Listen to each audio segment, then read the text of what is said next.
The glass shattered at 11:47 p.m. on a Tuesday, and with it, Sierra Langford's entire world. One moment, she was the untouchable CEO of Langford Industries, commanding boardrooms with a single glance. The next, she was trapped in twisted metal, her spine crushed, her future erased. 6 months later, she sits motionless in her corner office, staring at a city that once bowed to her name, now unable to take a single step toward it.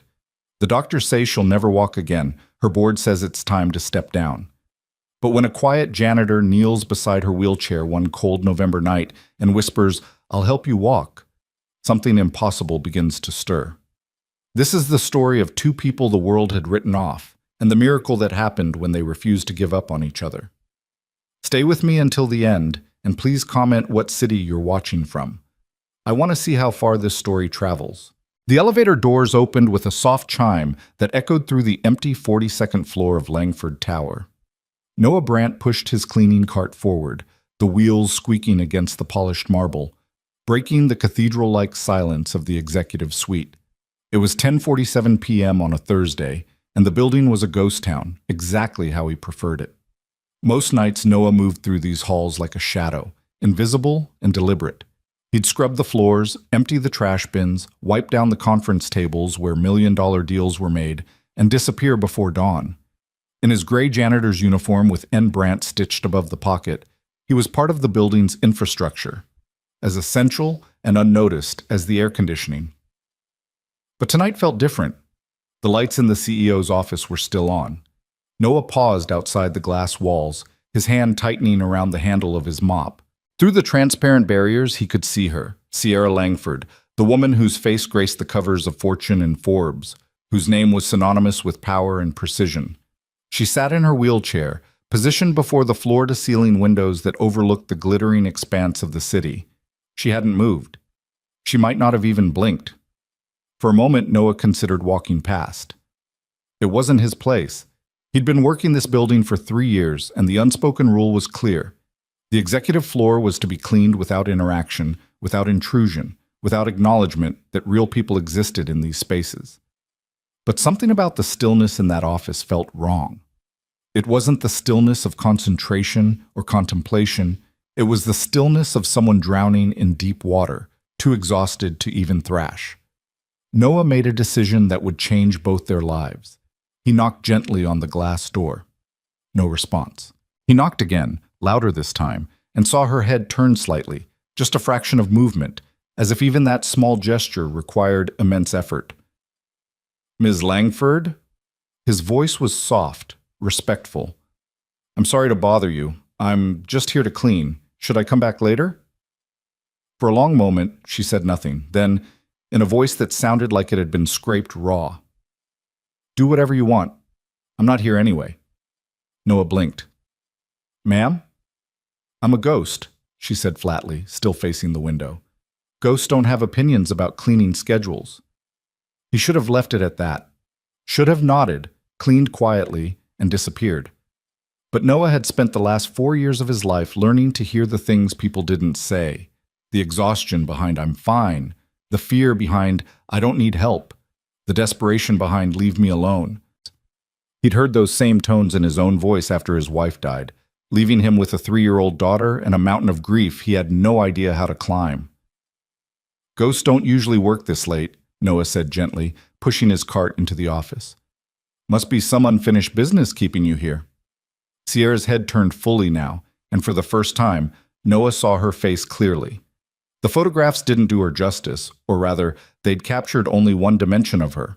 Yes, she was beautiful in that sharp, untouchable way that powerful women often were. High cheekbones, intelligent green eyes, dark hair pulled back with severe precision. But what the photographs missed was the exhaustion carved into every line of her face, the shadows under her eyes that spoke of countless sleepless nights, and something else. Something that made Noah's chest tighten with recognition, absolute soul-crushing defeat. "You're new," she said, though her tone suggested she didn't actually care. 3 years isn't that new. I've never seen you before." "That's kind of the point of my job, ma'am. I'm supposed to be invisible." Sierra made a sound that might have been a laugh or might have been something breaking. "Then you're doing it wrong. I can see you perfectly clearly." Noah smiled slightly. Maybe you're looking harder than usual. Maybe I've run out of other things to look at. She turned back to the window, and Noah began his work, moving methodically around the office. He emptied the trash can, full of crumpled papers and what looked like medication bottles. He wiped down her desk, careful not to disturb the neat stacks of reports and contracts. He ran the vacuum cleaner over the carpet, the sound filling the silence between them. All the while, he watched her from the corner of his eye. She sat so still. Too still. Like she was afraid that any movement might shatter whatever fragile thing was holding her together. 6 months, she said suddenly. Noah looked up from where he was cleaning the small kitchenette area. Ma'am? You're wondering how long I've been like this? Everyone does. They just don't have the courage to ask. She gestured vaguely at her wheelchair. 6 months, 2 weeks, and 4 days. Since the accident. I wasn't wondering, Noah said truthfully, but I'm sorry that happened to you. Are you? Her voice was sharp now, challenging. Or are you sorry you have to watch me sit here like a broken doll? There's a difference. Noah set down his cleaning spray and turned to face her fully. I'm sorry because you look like someone who's given up, and that's the worst kind of accident, the one that happens after the actual accident is over. Sierra's eyes widened slightly. No one spoke to her like that. No one had spoken to her with anything but careful, pitying politeness since the night her car had spun out on the rain-slicked highway, since the 18-wheeler had turned her Mercedes into a coffin of twisted metal and shattered glass. You don't know anything about me, she said, but there was less venom in it than she'd intended. You're right, I don't. Noah returned to his work, spraying and wiping the glass coffee table. But I know what giving up looks like. I've seen it in the mirror enough times. Oh, here we go. Sierra's laugh was bitter. The inspirational janitor. Did you rehearse this? Look at me, I've had struggles too, but I'm so noble and humble that I clean toilets with a smile. Noah didn't flinch. My wife died 4 years ago. Brain aneurysm. She was 28. Dropped dead while making breakfast. My daughter was 3. For 6 months after that, I gave up. Completely. I stopped showering, stopped eating, stopped being a father.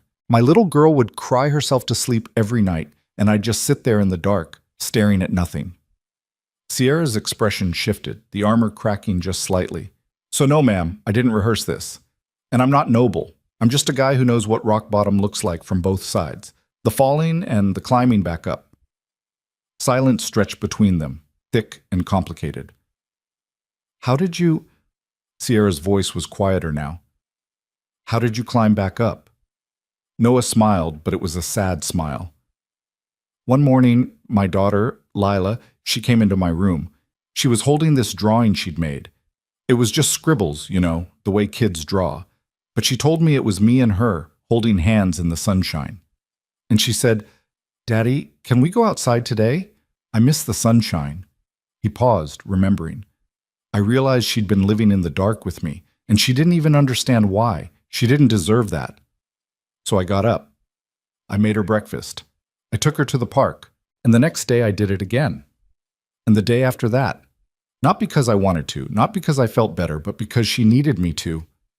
Sierra's hands gripped the armrests of her wheelchair, her knuckles white. I don't have a daughter who needs me. No, Noah agreed. But you've got a whole company full of people who do. I hear them sometimes, you know, the employees working late. They talk about you. Some of them are scared you won't come back. Some are scared you will, but all of them are stuck in the dark with you, waiting to see if the sun's ever going to come back up. They don't need me, Sierra whispered. They have Wilson. He's been running things since... She gestured vaguely at herself again. Wilson's your CFO, right? Guy with the perfect hair and the laugh that sounds like a cash register? Despite herself, Sierra almost smiled. That's actually a perfect description.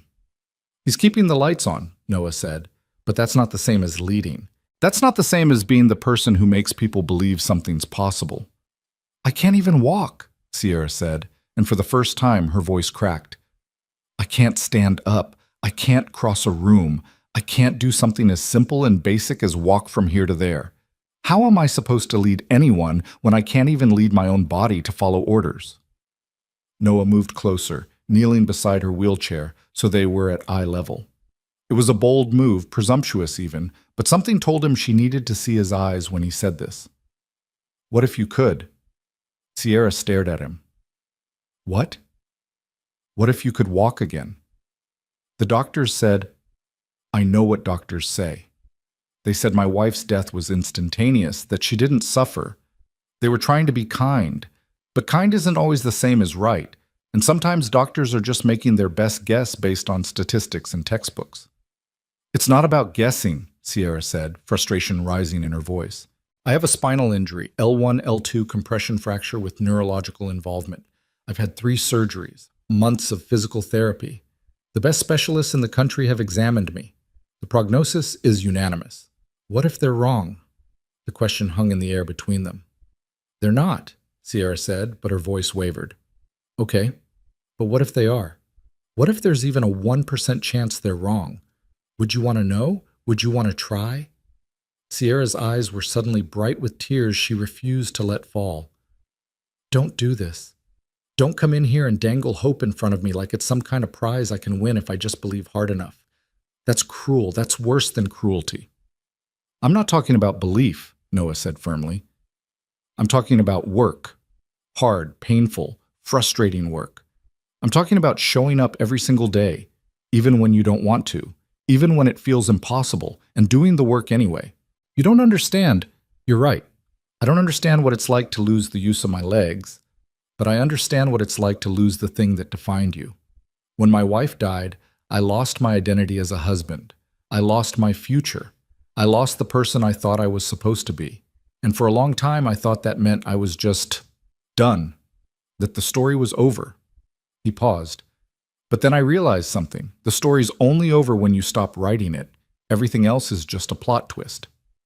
Sierra laughed, but it came out as a sob. "That's the worst motivational speech I've ever heard.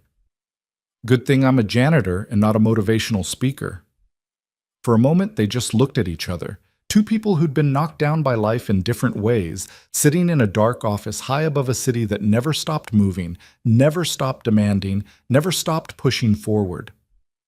"I'll help you," Noah said quietly. "Help me what?" "Walk again." Sierra shook her head.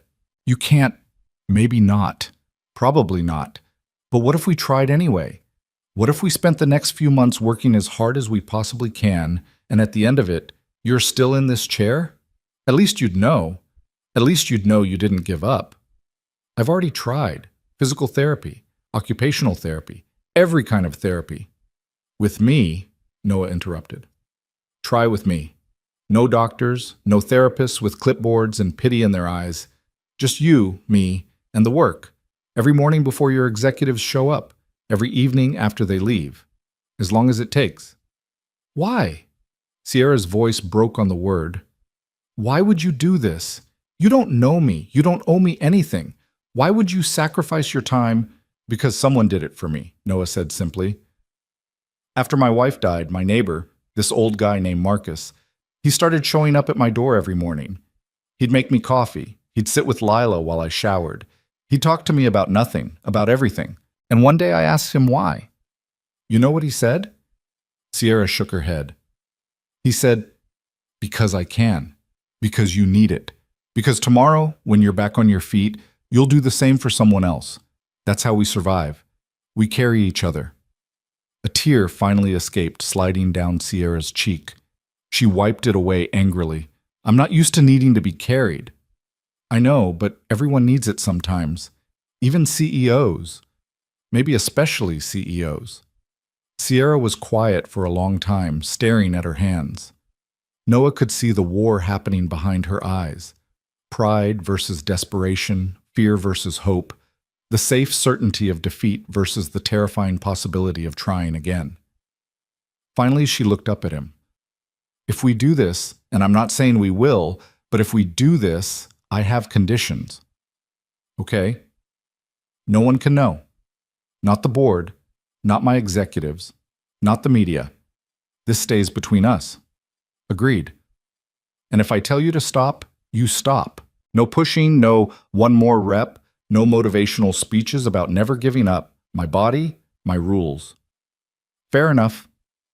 And she hesitated. And you have to promise me something. What? If this doesn't work, when this doesn't work, you won't look at me like everyone else does, like I'm broken, like I'm something to be pitied.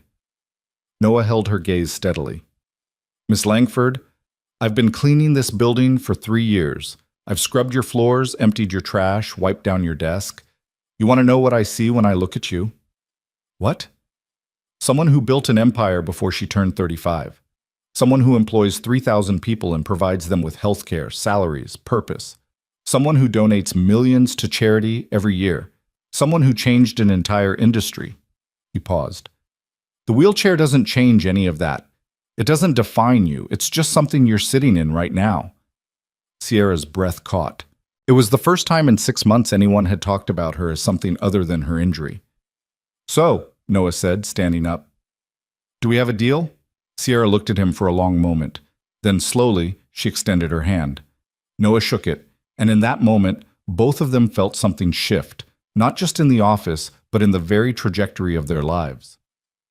Tomorrow morning, Sierra said, 6 a.m., before anyone else arrives. I'll be here. Noah returned to his cleaning cart, finishing the rest of his work in comfortable silence. Sierra watched him move around her office with quiet efficiency, and for the first time in months, the weight on her chest felt slightly lighter.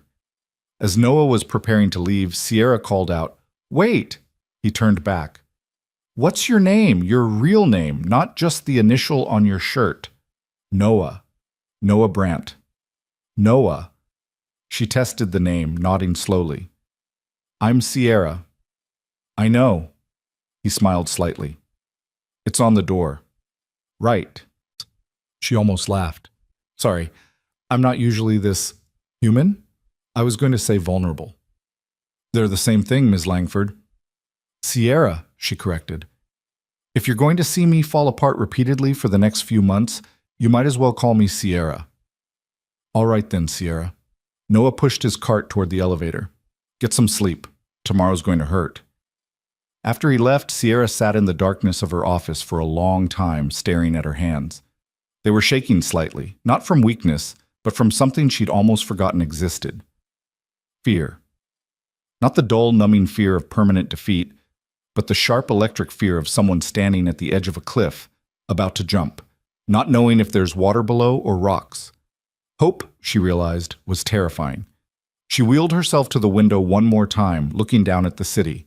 Somewhere down there, Noah was heading home to his daughter. Somewhere down there, 3,000 employees were sleeping, unaware that their CEO had just made a decision that might change everything, or might change nothing at all.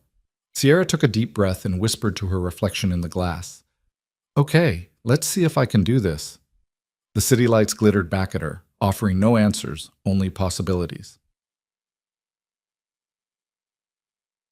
The next morning, Noah arrived at 5:45 a.m.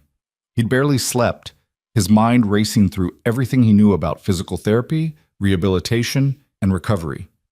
He'd spent half the night researching spinal injuries on his phone while Lila slept beside him, her small hand clutching his shirt. He'd also spent half the night wondering if he'd made a terrible mistake. He wasn't a doctor. He wasn't a physical therapist. He was a janitor with a high school diploma and a belief that will could sometimes override biology. But he'd made a promise, and Noah Brandt didn't break promises. The elevator ride to the 42nd floor felt longer than usual. When the doors opened, he saw that the lights in Sierra's office were already on. She was there, wearing athletic clothes instead of her usual power suits, her face set in an expression of grim determination. Noah wheeled his cart to the side and approached her office. She'd moved to the center of the room, where she'd somehow arranged a yoga mat and some resistance bands. "You're early," he said. "I haven't been able to sleep past 4 a.m. since the accident," she replied. "Might as well put the time to use." Noah nodded, assessing the space. "We're going to start small, so small you'll probably think it's pointless. I'm already sitting in a wheelchair. My entire existence feels pointless. Then this should feel right at home." He knelt beside her. "Today we're just going to work on muscle activation. Just getting your body to remember it has legs." Sierra's jaw tightened. "I'm aware I have legs, Noah. I can feel them. They just don't work." Can you move your toes? Sometimes, a little. Show me. Sierra stared down at her feet, her face contorting with concentration. After a moment, Noah saw the smallest flicker of movement in her right big toe. Good, he said. That's good. That means the nerve pathways aren't completely severed. There's still connection there. The doctors said, I don't care what the doctors said. Noah's voice was firm but not unkind. I care what your body says. And your body just said it can move. Let's see what else it can say. For the next hour, they worked. Noah guided Sierra through a series of exercises that felt absurdly simple, contracting and releasing muscles, attempting to flex her ankles, trying to engage her core. Every movement was slow, deliberate, and exhausting. By the time Noah's watch beeped at 7 a.m., Sierra was drenched in sweat, her face flushed with effort and frustration. That's it for today, Noah said. We barely did anything, Sierra protested. We did exactly what we needed to do. Your muscles need time to recover, and you need to get ready for work. I'm not going anywhere. Wilson's handling everything. Noah frowned. You're still coming to the office every day? Where else would I go? My apartment is just another prison. At least here I can pretend I'm useful. You are useful, but hiding up here in an empty office at 6 a.m. isn't the same as being present. Sierra's eyes flashed. I didn't ask for a life coach. No, you asked for help walking. But walking isn't just about legs, Sierra. It's about having somewhere to walk to, something to walk toward. Before she could respond, they heard the elevator chime, the sound of other executives beginning to arrive for the day. Noah quickly moved back to his cleaning cart. Same time tomorrow? Sierra nodded, her expression unreadable. Same time. As Noah left, Sierra wheeled herself to her desk and began the process of transforming back into the untouchable CEO the world expected. She pulled her hair back, applied makeup to hide the exhaustion, and arranged her face into the mask of competence she'd worn for so many years. But something was different now. There was a small spark in her chest that hadn't been there yesterday. It wasn't hope, not yet. But it was possibility. And for someone who'd been living in certainty of defeat, possibility felt revolutionary. Plus, the routine established itself over the following weeks. Every morning at 6 a.m., Noah would arrive with his cleaning cart as cover. They'd work for an hour, stretching, contracting, engaging muscles that had forgotten their purpose. Then Noah would disappear, and Sierra would prepare for a day of conference calls and strategic meetings she attended mostly in silence. The progress was microscopic. Some days Sierra could wiggle 3 toes instead of 1. Some days she could hold a contraction for 3 seconds instead of 2. Some days there was no progress at all, and she'd wheel herself away from Noah in frustration, angry tears streaming down her face. On those days, Noah would simply clean the office silently, giving her space while staying present. He'd learned that sometimes the most important thing you could do for someone was just not leave. 3 weeks into their arrangement, something changed. They were working through their usual routine when Noah noticed Sierra staring at her right leg with an expression of intense concentration. What? He asked. I felt something, not just the muscle contracting. I felt... She looked up at him, her eyes wide. I felt it move, really move, like I told it to move and it listened. Noah knelt beside her. Try again. Sierra's entire body tensed with effort, and there, a visible flexion in her quadriceps muscle, small but undeniable. Did you see that? Her voice was trembling. I saw it. Oh my God. Sierra pressed her hands to her face. Oh my God, I'm not imagining this, right? You saw it too? I saw it, Sierra. She burst into tears, not the frustrated tears of the past weeks, but something else entirely. Relief. Shock. The first fragile threads of hope weaving themselves into something stronger. Noah sat back on his heels, his own chest tight with emotion. This is just the beginning, he said quietly. You know that, right? This is going to get harder before it gets easier. I don't care. Sierra wiped her eyes, her voice fierce. I don't care if it takes years. I don't care if it's the hardest thing I've ever done. I'm getting out of this chair, Noah. I'm walking again. Yeah, Noah said, smiling. I think you are. From that day forward, their sessions intensified. Sierra pushed herself relentlessly, often to the point where Noah had to physically stop her from overdoing it. She'd arrive at 6 a.m. already warmed up, having spent the previous evening doing exercises in her apartment. She'd stay late after work, practicing in her office long after everyone else had gone home. One evening, about 5 weeks into their training, Noah brought Lila with him. His regular babysitter had canceled, and he couldn't afford to miss a session, not when Sierra was making such remarkable progress. "I'm sorry," he said as he wheeled his cart off the elevator, his 4-year-old daughter's hand clasped firmly in his. "It's just for tonight. She'll be quiet, I promise." But Lila, seeing Sierra in her wheelchair, immediately broke free from Noah's grasp and ran straight toward her. "Are you a princess?" Lila asked, her eyes wide. Sierra blinked, completely thrown off balance. "What?" "You're sitting in a throne," Lila explained, pointing at the wheelchair. "Only princesses sit in thrones." Noah moved to intercept his daughter. "Lila, sweetie, come back here. Ms. Langford is busy." "It's fine," Sierra said, and to her own surprise, she meant it. She looked down at the little girl with dark curls and her father's kind eyes. "I'm not a princess, but this isn't a throne, it's a wheelchair." "Why are you in a wheelchair?" "Lila," Noah warned. But Sierra shook her head. "No, it's okay." She looked at Lila seriously. "I was in an accident and it hurt my back. Now I can't walk." Oh. Lila processed this information with the remarkable adaptability of children. "My mommy can't walk either. She's in heaven." The office went very quiet. "I know," Sierra said softly. "Your daddy told me. I'm very sorry." Lila shrugged, a gesture too adult for such a small person. "It's okay. Daddy says she's watching us from the clouds. That's why I wave at airplanes." Sierra felt something crack open in her chest. "That's beautiful." "Are you learning to walk?" Lila asked. "Is that why Daddy comes here? He helps people. He helped me remember how to smile after Mommy went to heaven." Noah's eyes were suddenly bright. "Lila, honey." "Yeah," Sierra interrupted, her voice thick. "He's helping me remember how to walk. Your daddy is very good at helping people." Lila beamed. "I know. He's the best daddy in the whole world." She looked at Sierra critically. "Do you want to see my drawing? I drawed it in the car." Before Sierra could answer, Lila had pulled a crumpled piece of paper from her small backpack. It was a child's drawing. Stick figures with triangle dresses and circle heads, all holding hands under a smiling sun. "That's me," Lila pointed.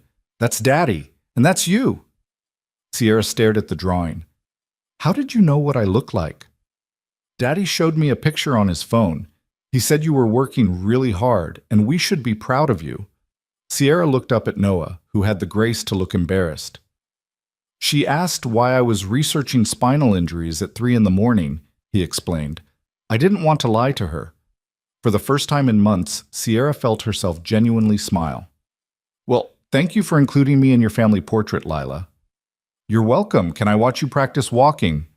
"Lila," Noah started, but Sierra cut him off. "Actually, I'd like that." She looked at Noah. "If that's okay with you?" Noah hesitated, then nodded. "Okay, but we keep it short tonight. It's past her bedtime." What followed was one of the most extraordinary hours of Sierra's life. With Lila sitting cross-legged on the yoga mat, clapping and cheering for every tiny movement, Sierra found herself pushing harder than she had in weeks. There was something about the child's uncomplicated faith, her absolute certainty that Sierra would walk. That made it feel possible in a way no amount of medical research ever had. "You can do it," Lila shouted when Sierra managed to lift her right leg an inch off the mat. "You're so strong." By the time Noah finally carried a sleeping Lila back to the elevator, Sierra was exhausted, sweaty, and happier than she'd been since before the accident. "Same time tomorrow?" Noah asked. Sierra nodded, but then added, "Noah, thank you for all of this, for believing in me when no one else did." "You're doing the hard part," he replied. "I'm just showing up." "That's more than most people do." After they left, Sierra sat alone in her office, thinking about the drawing Lila had left behind. 3 stick figures holding hands. A family that wasn't quite a family, but something close, something warm. She'd spent so many years building Langford Industries, pouring every ounce of herself into quarterly reports and market share and shareholder value. She'd sacrificed relationships, friendships, and any semblance of work-life balance to become the youngest female CEO in her industry. And it had all felt worthwhile, until the accident showed her how fragile it all was, how quickly everything could be taken away, how little any of it mattered when you couldn't even stand up to reach the coffee pot. But maybe, she thought, maybe there was another way to measure success. Maybe it wasn't just about building empires. Maybe it was also about the connections you made along the way, the lives you touched, the hands you held. Sierra looked down at her legs, willing them to move. And for the first time, she didn't just want to walk for herself. She wanted to walk for Noah, who'd sacrificed his evenings to help her. For Lila, who'd drawn her into their family portrait with such casual certainty. She wanted to walk so she could show them that their faith hadn't been misplaced, that the hours they'd invested in her had meant something. Tomorrow, she decided. Tomorrow she'd push even harder. The breakthrough came on a Tuesday morning, 8 weeks after that first conversation in Sierra's office. Noah arrived at 5:50 a.m. to find Sierra already on the mat, her face set with determination that bordered on obsession. "I want to try standing today," she announced before he'd even set down his bag. Noah studied her carefully. They'd been building toward this moment for weeks, strengthening her core, working on balance exercises while seated, gradually preparing her body for the monumental task of supporting its own weight. But wanting something and being ready for it were two different things. "Sierra, we talked about this. We need to—" "I know what we talked about." Her voice was sharp with frustration. "Gradual progression, patience, listening to my body. I've been listening for 8 weeks, Noah. And you know what my body is telling me? It's telling me it's time to try." Noah knelt beside her, meeting her eyes. "And what if you try and you can't do it? What if your legs buckle and you fall?" "Then I'll fall." Sierra's jaw was set. "But at least I'll have tried. At least I'll know." There was something different in her expression today, a fierce, almost reckless determination that both worried and impressed him. This was the woman who'd built a multi-billion-dollar company by the age of 34, who'd never accepted no as a final answer, who'd bulldozed through every obstacle life had thrown at her, until the accident had thrown an obstacle she couldn't bulldoze through. "All right," Noah said finally, "but we do this my way, slow, controlled. And if I say stop, you stop. Deal?" "Deal." Noah helped Sierra transfer from her wheelchair to the mat, then positioned himself directly in front of her. "We're going to use the parallel bars. I had them installed yesterday, told maintenance it was for office renovations." Sierra's eyes widened as she noticed, for the first time, the 2 waist-high bars that had been set up on the far side of her office. "You did that for me." "I did that for us," Noah corrected. "This is a team effort, remember?" He helped Sierra scoot across the floor to the bars, an undignified process that would have mortified her months ago, but now she barely noticed. Her entire focus was on those bars, on the possibility they represented. With Noah's help, Sierra gripped the bars, one hand on each side. They were cool beneath her palms, solid and unyielding. "Okay," Noah said, positioning himself behind her, his hands ready to support her waist. "On 3, you're going to engage your core. Remember the exercises we've been doing, and push up with your arms. Let your legs follow. Don't force them, just let them remember what they're supposed to do." Sierra nodded, her breathing already accelerating. 1, Noah counted. 2, 3. Sierra pushed with every ounce of strength she had. Her arms trembled with effort, her core muscles screaming in protest. And then, impossibly, miraculously, she felt her body rise. For 3 seconds, she was upright. Her feet were on the ground. Her legs were beneath her, shaking violently but holding.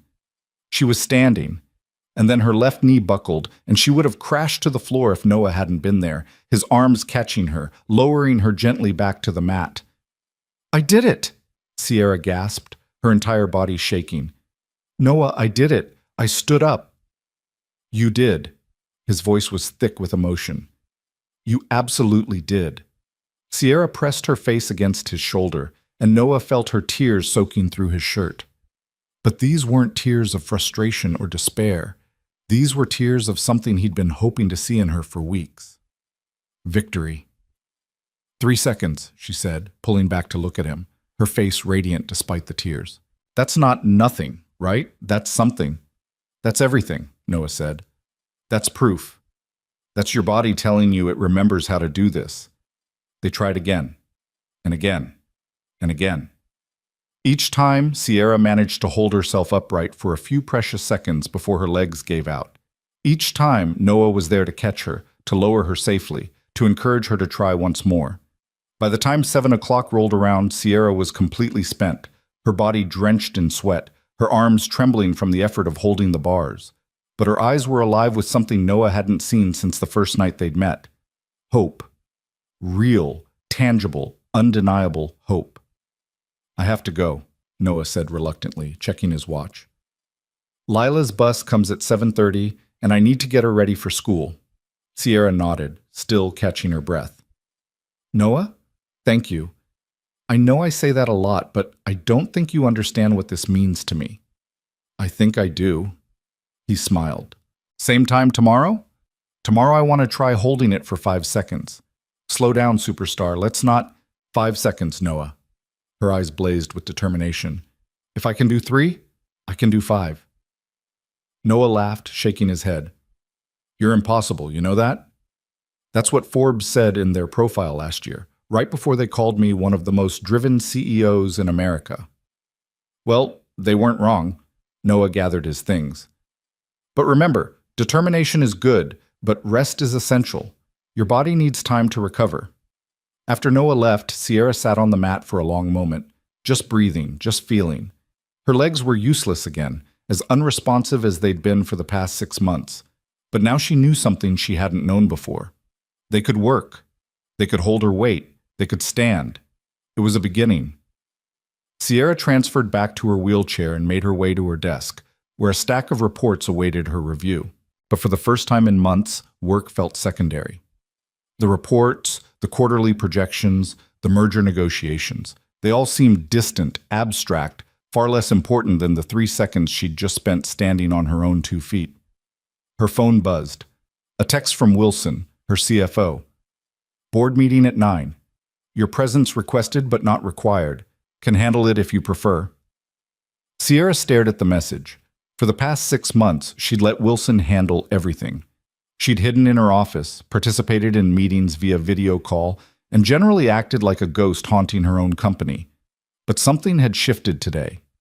Standing up, even for 3 seconds, had reminded her of who she used to be, who she still was, underneath the wheelchair and the fear and the defeat. She typed back, I'll be there, in person. There was a long pause, then, Are you sure? Sierra looked down at her legs, remembering the feeling of weight on them, of muscles engaging, of her body obeying her will for those 3 precious seconds. I'm sure. 2 hours later, Sierra wheeled herself into the boardroom for the first time since the accident. The reaction was immediate and uncomfortable. Conversation stopped mid-sentence. People stared, then looked away, then looked back, unsure where to direct their eyes. Wilson stood quickly, professional concern on his face. Sierra, I didn't think... We could have brought the materials to your office. I'm tired of my office, Sierra said crisply, wheeling herself to her usual spot at the head of the table. Let's begin. The meeting was awkward at first. People spoke carefully, their voices pitched with the special tone reserved for the sick and injured. They asked if she needed anything, if she was comfortable, if the room temperature was okay. Sierra endured it for 15 minutes before she'd had enough. All right, everyone stop. Her voice cut through the careful politeness like a knife. I'm in a wheelchair, not in a coma. My spine is injured, not my brain. So let's dispense with the kid gloves and talk about the actual state of this company. The room fell silent. Wilson cleared his throat. Sierra, we're just trying to... I know what you're trying to do. You're trying to be kind, and I appreciate it. But what I need right now isn't kindness, it's honesty. So someone tell me, honestly, what's happening with the Meridian acquisition? Another silence. Then Marcus Chen, the head of strategic development, spoke up. It's stalled.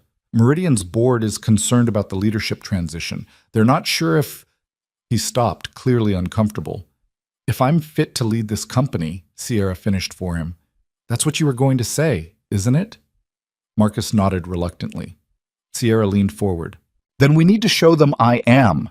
Wilson, set up a meeting with Meridian's CEO. In person. I'll fly to San Francisco next week.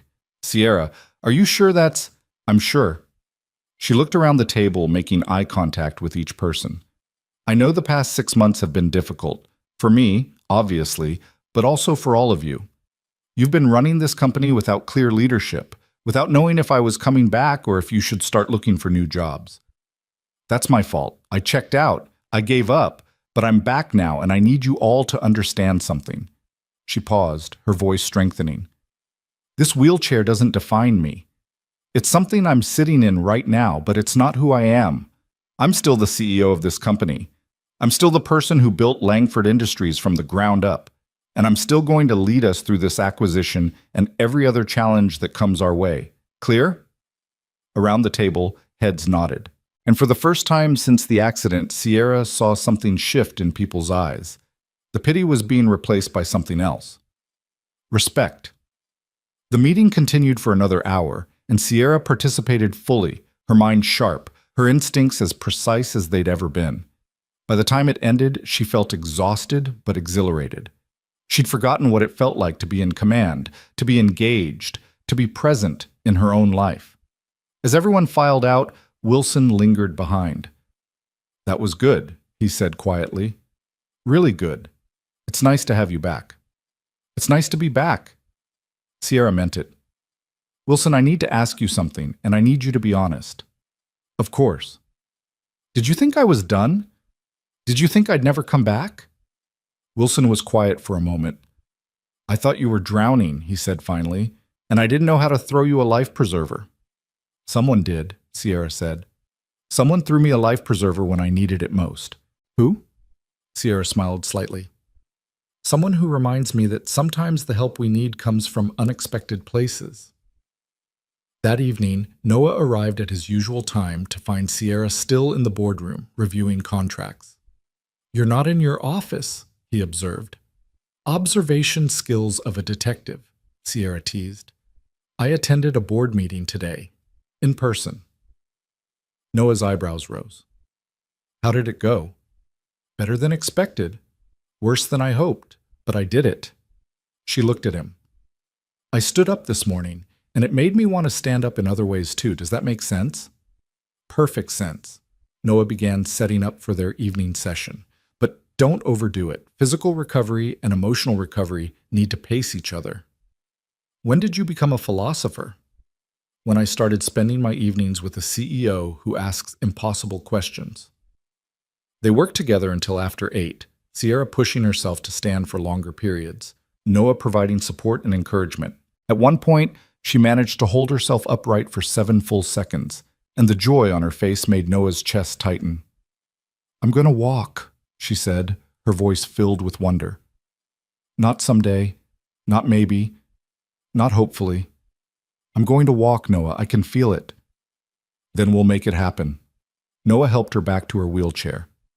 But remember, Mutsa, patience, gradual progression, listening to my body. Sierra recited the mantra he'd been drilling into her for weeks. I know, but Noah? I'm tired of being patient. I've been patient for 6 months. I want to move forward. We are moving forward. Standing for 7 seconds when you couldn't stand at all 2 months ago? That's not patience. That's progress.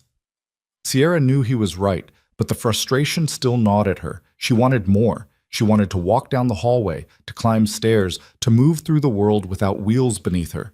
She wanted her life back. The following weeks blurred together in a pattern of work and recovery, progress and setbacks. Some days, Sierra could stand for 15 seconds. Other days, her legs refused to cooperate at all, and she'd wheel herself away in tears while Noah cleaned quietly, giving her space to grieve the person she used to be. The board meeting had changed something, though. Sierra started attending more meetings in person, started engaging with her executives, started reclaiming her role as CEO. The whispers about her stepping down quieted. The pitying glances transformed into something closer to admiration. But the real progress happened in those early mornings and late evenings, in the private space where Sierra fought to reclaim her body, while Noah stood witness to every victory and every defeat. One evening, about 12 weeks into their routine, Noah brought Lila with him again. The 4-year-old burst into Sierra's office with her usual enthusiasm, carrying a new drawing. Miss Sierra! Miss Sierra! Look what I made! This drawing was more elaborate than the last. The same 3 stick figures, but now they were standing in front of what appeared to be a building with many windows. That's your office, Lila explained proudly, because Daddy says you're getting stronger every day and soon you won't need the special chair anymore. Sierra's throat tightened. Did he now? Uh-huh. He says you're very brave. Are you brave, Miss Sierra? Sierra looked at Noah, who had the grace to look embarrassed. I don't know if I'm brave, Lila. Most days I just feel scared. That's what brave means, Lila said matter-of-factly. Daddy told me. He said Mommy was brave because she went to heaven even though she didn't want to leave us. And he's brave because he takes care of me even when he's sad. And you're brave because you try to walk even when it's really hard. Out of the mouths of babes, Sierra thought. You're a very smart little girl. I know. Lila climbed onto one of the office chairs, spinning herself around. Can I watch you practice? I'll be super quiet. You don't have to be quiet, Sierra said. Actually, I'd like it if you talk to me. It helps. What followed was one of the most remarkable evenings yet, with Lila chattering about her day at preschool, telling stories about her friends and her teacher and the butterfly they'd seen at recess. Sierra found herself standing longer than she ever had before. 12 seconds, 15 seconds, 20 seconds. You're doing it, Lila squealed. You're standing so long. And then something extraordinary happened. Sierra, gripping the parallel bars with white knuckles, felt her right foot shift forward. Just an inch. Maybe less. But it moved. She'd made it move. Noah, she breathed, did you see? I saw it. His voice was thick with emotion. Sierra's left foot followed, another tiny shift forward. It wasn't walking, not really. It was more like controlled falling. But it was movement. It was progress. It was impossible, made possible. She managed 2 more tiny shifts before her legs gave out and Noah caught her, lowering her gently to the mat. Sierra was laughing and crying at the same time, her body shaking with exhaustion and exhilaration. I moved my feet, I took steps. They were terrible, awful, barely their steps, but they were steps. Lila clapped her hands. You did it. You walked. Not quite walked, Sierra said, but she couldn't stop smiling. But it's a start. Noah knelt beside her, his own eyes bright. It's more than a start, Sierra. It's proof that everything we've been doing is working. Your body is remembering. How long? Sierra asked urgently. How long until I can really walk? Not just shift my feet, but actually walk. I don't know, Noah said honestly. Could be weeks, could be months, but it'll happen. I know it will. After Noah took Lila home, Sierra stayed in her office late into the night, practicing the tiny weight shifts they'd discovered. Each small movement felt like a miracle, like her body was slowly waking from a long sleep. Around midnight, she finally returned to her wheelchair, exhausted but unable to stop smiling. She pulled out her phone and, on impulse, sent Noah a text. Thank you for not giving up on me, even when I'd given up on myself. His response came quickly. You never gave up. You just forgot temporarily. There's a difference.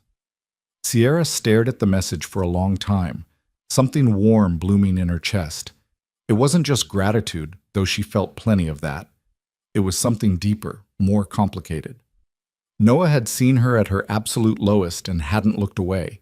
He'd seen her broken and hadn't treated her like she was less. He'd believed in her when belief seemed foolish. How do you thank someone for giving you back your life? How do you repay someone who asks for nothing in return? Sierra didn't have answers, but she knew one thing with absolute certainty. Noah Brandt had changed her life in ways that went far beyond physical recovery. He'd reminded her what kindness looked like, what genuine care felt like, what it meant to show up for someone day after day after day, expecting nothing back except their continued effort. She fell asleep at her desk that night, her dreams filled with movement, with walking through the city, with climbing stairs, with standing on her own 2 feet and facing the world head-on. When she woke at 5 a.m., her neck stiff from sleeping in her chair, the first thing she did was look at her legs. They were still unresponsive, still stubbornly refusing to obey her commands. But now she knew something she hadn't known before. They were capable. They were healing. They were coming back to her, inch by painful inch. Sierra transferred to her wheelchair and made her way to the private bathroom attached to her office. She'd had it modified with grab bars and a roll-in shower after the accident, hating every accommodation, every reminder of what she'd lost. But this morning, as she went through her routine, she didn't feel the usual despair. Instead, she felt determination. These accommodations were temporary. They were tools, not definitions. They were helping her get through this chapter, but they wouldn't be part of the next one. By the time Noah arrived at 6, Sierra was already on the mat, warmed up and ready. "Someone's eager," Noah observed. "I want to try those weight shifts again, the ones from last night." "Sierra, you need to, rest, I know. But, Noah, I can feel something changing. My body is waking up, and I don't want to waste a single day." Noah studied her face, seeing the fierce determination there. It would have worried him if he didn't also see the wisdom that had come from 12 weeks of hard work. Sierra had learned to listen to her body, to distinguish between productive discomfort and destructive pain. "All right," he said, "but if anything feels wrong, you tell me immediately." They worked through their usual warm-up routine, then moved to the parallel bars. This time, when Sierra shifted her weight forward, the movement came easier. Her right foot slid forward almost naturally, then her left. It was still controlled falling more than walking, but it was progress. "Good," Noah encouraged. "Now try to lift your knee slightly as you shift. Don't drag your foot. Lift and place it." Sierra's face contorted with concentration. The effort required was enormous, every muscle in her body engaging just to produce that one tiny lift-in-place movement. But she did it. Her right knee bent, her foot lifted maybe half an inch off the ground, and came down 6 inches forward. "Yes!" Sierra shouted, her voice echoing through the empty office. "Did you see that? That was a real step." "That was a real step," Noah confirmed, grinning. They practiced for another 40 minutes until Sierra was completely spent. But she'd managed to take 4 distinct steps along the parallel bars. 4 steps that would have seemed impossible just weeks ago. As Noah helped her back to her wheelchair, Sierra grabbed his hand.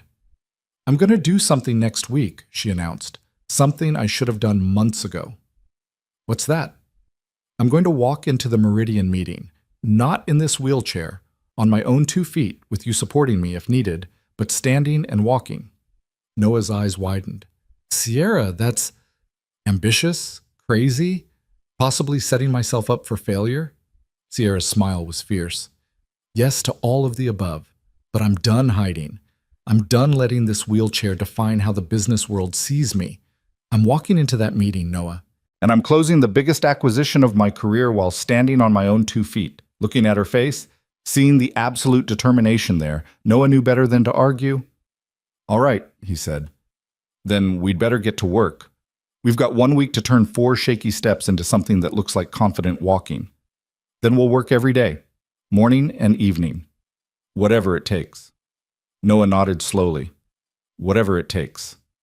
As he left that morning, Noah felt a mixture of excitement and fear churning in his gut. What Sierra was proposing was bold, maybe too bold, but he'd learned over the past 12 weeks that trying to rein in Sierra Langford was like trying to hold back the ocean. She was a force of nature, and all he could do was try to guide that force in a productive direction.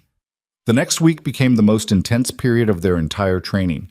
They met twice daily, pushing Sierra's body to its absolute limits. Her progress accelerated dramatically. Whether from the increased practice or sheer force of will, Noah couldn't say. By Thursday, she could take 12 consecutive steps along the parallel bars. By Friday, she was practicing without the bars, using only Noah's arm for support. The night before the Meridian meeting, Sierra stayed late, practicing over and over until she could walk from her desk to the window and back, a distance of maybe 15 feet, without stopping. Her gait was unsteady, her movements slow and deliberate. But she was walking. Really, truly walking. "You're ready," Noah said, watching her complete the circuit for the 20th time. Sierra sank into her wheelchair, exhausted but triumphant. "Am I crazy for doing this?" "Probably," Noah admitted. "But crazy is what built your company in the first place, isn't it?" She laughed. "Fair point." Her expression grew serious. "Noah, whatever happens tomorrow, thank you. Even if I fall flat on my face in front of Meridian's entire board, this has been worth it. You've given me back something I thought I'd lost forever." "You did the work, Sierra. I just showed up." "Showing up matters." Her voice was soft. "More than you know." The next morning, Sierra arrived at the Meridian offices in San Francisco with Wilson and her legal team. They'd brought her wheelchair, but it stayed in the car. As they approached the building's entrance, Sierra took a deep breath, gripped Noah's arm, and stood up. Wilson's face went pale. "Sierra, what are you doing? We brought the wheelchair." "I'm walking in," Sierra said firmly, her hand tightening on Noah's arm. "Wilson, this is Noah Brandt. He's been helping me with my recovery. Noah, this is Wilson Chen, my CFO, and the man who's been holding this company together while I figured out how to stand up again." Wilson looked between them, clearly confused about why a janitor was accompanying them to the most important meeting of the quarter, but he had the grace not to question it. "Are you sure about this?" "No," Sierra admitted, taking her first step forward. "But I'm doing it anyway." The walk from the car to Meridian's lobby was only about 50 feet, but it felt like a marathon. Every step required absolute concentration, every movement a careful calculation of weight distribution and muscle engagement. Sierra's legs trembled with the effort, sweat beading on her forehead despite the cool San Francisco morning. But she walked. Noah stayed close, his arm solid and steady beneath her hand, his voice a quiet murmur of encouragement that only she could hear. "That's it, nice and easy, you got this." When they finally reached the lobby doors, Sierra paused to catch her breath. Her legal team and Wilson stood behind them, stunned into silence by what they'd just witnessed. Through the glass, Sierra could see the Meridian receptionist looking up, her professional smile freezing as she registered who was approaching. "Ready?" Noah asked quietly. Sierra nodded, and together they walked through the doors. The receptionist stood immediately. "Ms. Langford, we weren't expecting— we're so pleased." She fumbled for words, clearly thrown off script by Sierra's ambulatory entrance. "We're here for the 9 o'clock with Richard Meridian," Sierra said, keeping her voice steady despite the exhaustion creeping through her muscles. "I believe we're a few minutes early." "Of course. Yes, please." The receptionist gestured toward the seating area, then seemed to realize the implications. "Would you like to sit, or—" "I'll stand," Sierra said, though her legs were screaming in protest. She couldn't show weakness now, not when she'd come this far. "Thank you." The wait felt eternal. Sierra stood with Noah's support, her legal team making uncomfortable small talk, while Wilson kept shooting her concerned glances. She knew what he was thinking. This was reckless, dangerous, potentially disastrous. If her legs gave out in the middle of the meeting, if she collapsed in front of Meridian's board, it would confirm every doubt they had about her fitness to lead.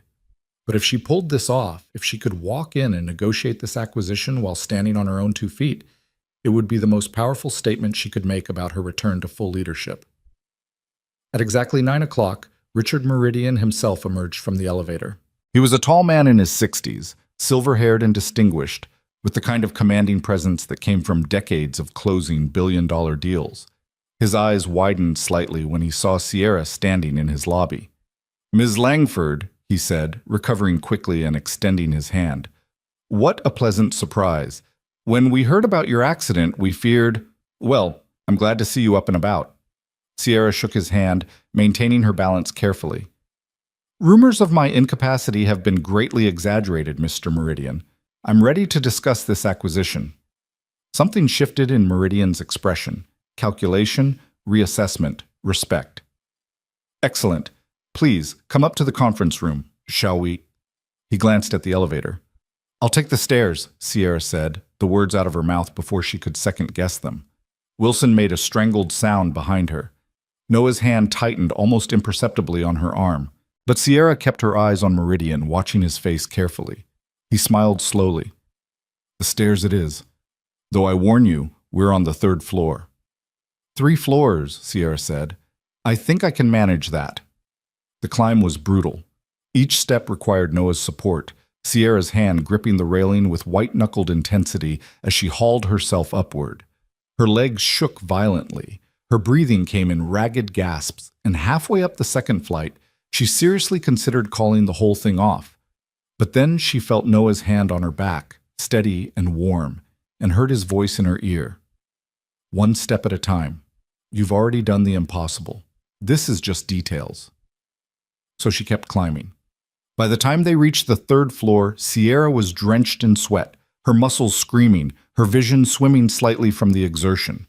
But she'd made it. She'd climbed 3 flights of stairs when 6 months ago the doctors had told her she'd never walk again. Meridian's expression as they emerged from the stairwell was worth every agonizing step. The calculation in his eyes had transformed into something closer to awe. Impressive, Miss Langford, he said quietly. Very impressive. The conference room was large and modern, with a massive table and walls of windows overlooking the bay.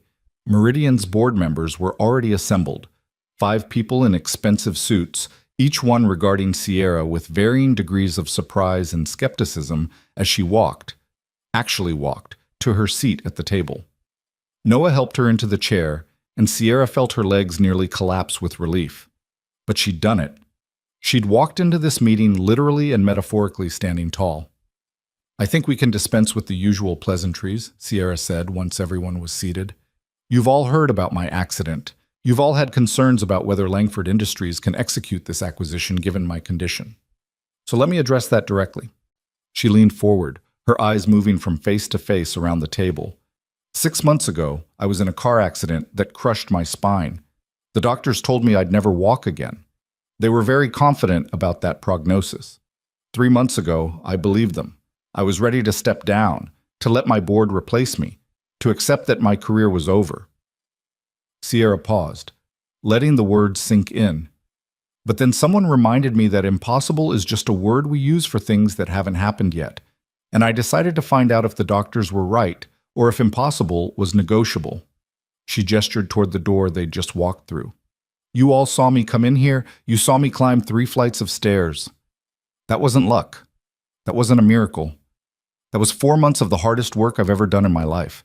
4 months of showing up every single day, even when progress seemed impossible, even when my body screamed at me to give up, even when I couldn't imagine success. Meridian was leaning forward now, his attention completely focused on Sierra.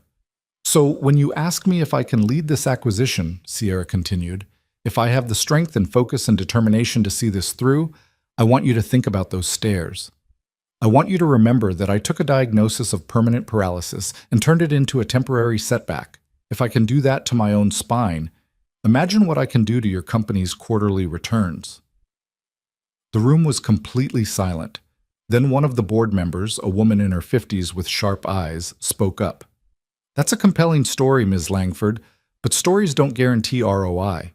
What's your actual plan for the integration? And just like that, they were down to business. For the next 3 hours, Sierra negotiated with every ounce of skill and experience she'd accumulated over 15 years of deal-making. She presented financial projections, outlined integration timelines, addressed concerns about market overlap and cultural fit. She was sharp, confident, and completely in command. The woman she'd been before the accident, but somehow more. The accident hadn't just taken things from her. It had given her something too, a clarity about what mattered, a deeper understanding of resilience, a bone-deep knowledge that limitations were often more negotiable than they seemed. By the time they broke for lunch, Sierra could see the shift in the room. The skepticism had evaporated, replaced by the kind of engaged interest that preceded successful deals. Meridian himself was smiling, the tension in his shoulders visibly relaxed. During the break, Noah helped Sierra to a private office where she could rest. The moment the door closed, her legs gave out completely, and she collapsed into a chair. I can't feel my legs, she gasped. Noah, I seriously can't feel them. That's normal, he said, immediately moving to massage her calves. You've been standing and walking for almost 4 hours. Your muscles are completely exhausted. I still have the afternoon session, Sierra said, panic creeping into her voice. I can't. Yes, you can. You're going to rest for 20 minutes, drink some water, eat something, and let your muscles recover. Then you're going to finish this meeting and close this deal. What if I can't walk back to the conference room? Then I'll carry you, Noah said simply. But I don't think it'll come to that. Your body is stronger than you think. Sierra closed her eyes, focusing on breathing, on letting the tension drain from her muscles. Noah's hands worked methodically, coaxing life back into her exhausted legs. After a few minutes, sensation began to return, pins and needles at first, then a dull ache, then something closer to normal feeling. Better? Noah asked. Better. Sierra opened her eyes, looking at him with an expression that made his chest tighten. I couldn't do this without you. Yes, you could, but you don't have to because I'm here. A knock at the door interrupted them. Wilson poked his head in. How are you holding up? Tired but functional, Sierra said. How does it look out there? Good, really good. I think Meridian is ready to move forward, but he wants to discuss the timeline for transition. He's concerned about, Wilson hesitated. About whether I'll be able to handle the physical demands of integration, Sierra finished. He wants to know if this morning was a one-time show or if I'm actually capable of sustained leadership. Wilson nodded uncomfortably. Sierra stood, slowly, carefully, but under her own power. Then let's go show him. The afternoon session went even better than the morning. Sierra negotiated aggressively, making strategic concessions while holding firm on the points that mattered most. By 4 o'clock, they had the framework of a deal that would make Langford Industries the dominant player in their sector. As they wrapped up, Meridian extended his hand across the table. Ms. Langford, you've given me a lot to think about. I'll present this to my full board tomorrow, but I'm confident they'll approve. You've made a compelling case. Does that mean we have a deal? Sierra asked. Meridian smiled. Pending due diligence and board approval, yes. I believe we have a deal. The walk back to the car was even harder than the walk in. Sierra's legs were beyond exhausted, functioning on sheer willpower and Noah's support. She made it to the car, collapsed into the seat, and immediately burst into tears. Hey, Noah said, alarmed. What's wrong? Are you hurt? No, Sierra sobbed. I did it. I actually did it. I walked in there and closed the deal and proved that I'm still capable of leading this company. I did it, Noah. You did, he said, his own voice thick with emotion. You absolutely did. Wilson, sitting in the front seat, turned back with an expression Sierra had never seen on his usually composed face. That was the most extraordinary thing I've ever witnessed in business, he said quietly. Sierra, I knew you were driven, but what you did today, that wasn't just business savvy. That was pure courage. The flight back to their city was quiet. Sierra dozed fitfully, her body too exhausted to maintain consciousness, her mind too wired to truly rest. When they landed, she insisted on walking to the car again, though this time Noah practically carried her weight. By the time they reached Langford Tower, it was after 8 p.m. The building was mostly empty, just a few late working employees and the night security staff. Sierra walked through the lobby with Noah's support, and she saw the security guard's eyes widen. Ms. Langford, you're walking. I'm working on it, Sierra said with a tired smile. Still a ways to go. In the elevator, Sierra leaned heavily against Noah, her eyes closed. I need to ask you something, she said quietly. What? How long were you planning to do this? Help me, I mean.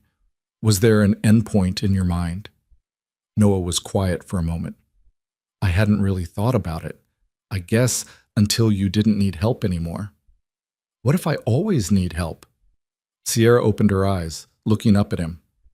What if my legs never fully recover? What if I can walk, but not without support? What then? Then I'll keep helping, Noah said simply, for as long as you want me to. Why? The question came out as barely a whisper. Why would you do that?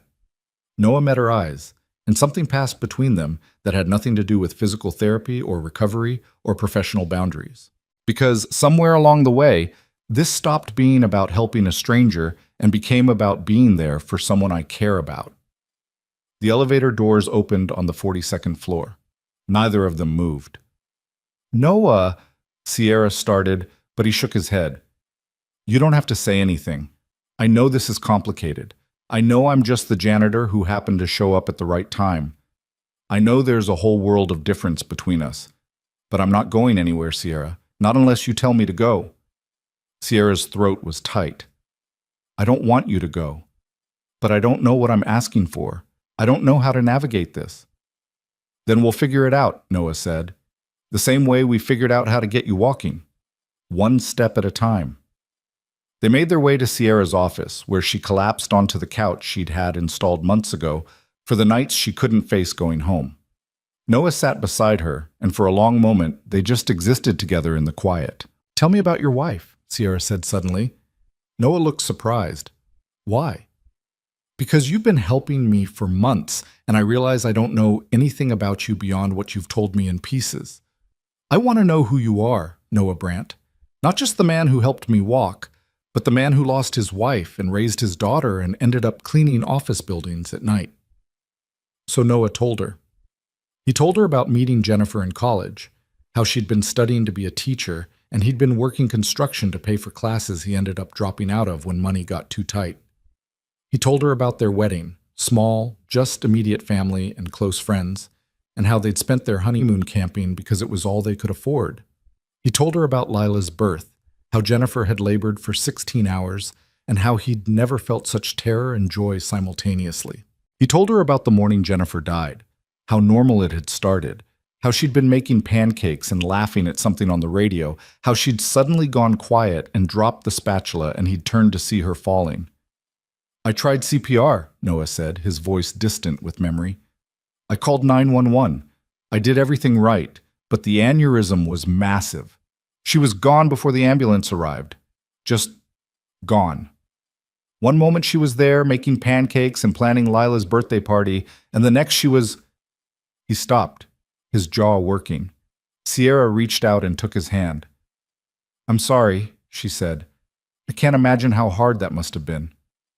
The hardest part wasn't losing her, Noah said. I mean, that was devastating, but grief is straightforward in its own way. The hardest part was watching Lila lose her mother and not being able to fix it. She was 3 years old. She didn't understand why Mommy wasn't coming home. She kept asking when Mommy would be back from the hospital, and I had to tell her over and over that Mommy wasn't coming back. How did you get through it? Honestly, I don't know. I just kept getting up every day. I made breakfast. I took Lila to daycare. I went to work. I picked her up. I made dinner. I read bedtime stories. And somewhere in all that routine, we both started healing. Not healed. I don't know if you ever fully heal from something like that, but healing. Sierra squeezed his hand. And the janitorial work? Pays better than you'd think, especially night shifts. And it lets me be home during the day for Lila. I can drop her off at school, be there when she gets home, make dinner together, put her to bed. Then I work while she's sleeping. He smiled slightly. It's not glamorous, but it works for us. You're a good father, Sierra said quietly. I try. Some days I succeed, some days I fail, but I keep trying. They sat in comfortable silence for a while. Geez. Then Sierra said, I need to tell you something too. Okay. Before the accident, I was engaged. His name was David. He was a venture capitalist, brilliant, ambitious, exactly the kind of man everyone expected me to end up with. Sierra's voice was flat, emotionless. 2 weeks after the accident, while I was still in the hospital, he came to visit me. He told me he'd been thinking a lot about our future together, about the life we'd planned. Then he told me he didn't think he could handle being with someone who was disabled. Noah's hand tightened around hers. He left you while you were in the hospital? He was very apologetic about it, very concerned for my feelings. He said he hoped we could still be friends, that he'd always care about me, that this was just about him not being strong enough to handle what was ahead. Sierra laughed bitterly. The worst part is I understood. I looked at myself, broken, useless, facing a lifetime in a wheelchair, and I understood why he wouldn't want that. Sierra, no, let me finish. I understood because I'd made my entire identity about being strong, capable, untouchable.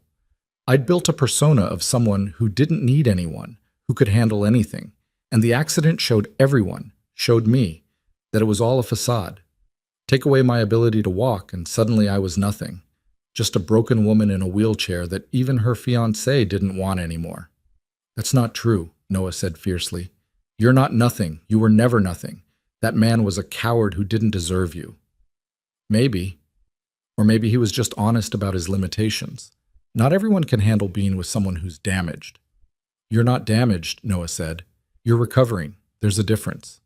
Sierra looked at him, really looked at him, and felt something shift in her chest. This man, this janitor with his second-hand clothes and his worn shoes and his kind eyes, had seen her at her absolute worst and chosen to stay. Had seen her broken and called her strong. Had witnessed her defeat and insisted on her victory. How did I get so lucky, she whispered, to have you walk into my office that night? I think I'm the lucky one, Noah said. You've taught me something too, you know. What? That strength isn't about never needing help. It's about having the courage to accept help when you need it. He smiled. You've helped me as much as I've helped you. Before Sierra could respond, her phone buzzed. A text from Wilson. Board meeting tomorrow at 10 to discuss Meridian deal. Your attendance in person strongly encouraged. Sierra showed Noah the message. They want to see if today was a fluke or if I can actually sustain this. Can you? I don't know. My legs feel like jelly. I'm exhausted in ways I didn't know were possible. And tomorrow I have to do it all over again. Walk in, stand through a meeting, prove that I'm capable of leading. She looked at him. Can I do that? Yes, Noah said without hesitation. You walked into Meridian's office today and closed $1 billion deal while standing on legs that shouldn't work. Tomorrow, you'll walk into your own boardroom and own it. You've already done the impossible, Sierra. Everything else is just practice. That night, Sierra didn't go home. She stayed in her office, Noah keeping her company until midnight when he had to leave to relieve his babysitter. Before he left, he helped her through a gentle stretching routine to ease her exhausted muscles. Get some sleep, he said at the door. And Sierra, you were magnificent today. After he left, Sierra lay on her couch and stared at the ceiling, her mind racing. The events of the day felt surreal. The walk into Meridian's office, the climb up the stairs, the hours of standing and negotiating. 6 months ago, she'd been told she'd never walk again. Today, she'd climbed 3 flights of stairs and closed the deal of her career. And tomorrow, she'd do it again. She thought about Noah's words, that strength was about accepting help when you needed it. For so long, she'd thought needing help was weakness. She'd built her entire career on self-sufficiency, on being the person who helped others but never needed help herself. But these past 4 months had taught her something different. Accepting Noah's help hadn't made her weaker. It had made her stronger. Letting him see her vulnerable hadn't diminished her. It had made her more fully human. Sierra pulled out her phone and sent a text to Noah. Thank you for reminding me that asking for help is brave, not weak. Sweet dreams to you and Lila. His response came a few minutes later. Sweet dreams, Sierra. Tomorrow, you're going to kill it. She smiled at the screen, then set an alarm for 5 a.m. She'd need extra time to stretch and prepare before the board meeting.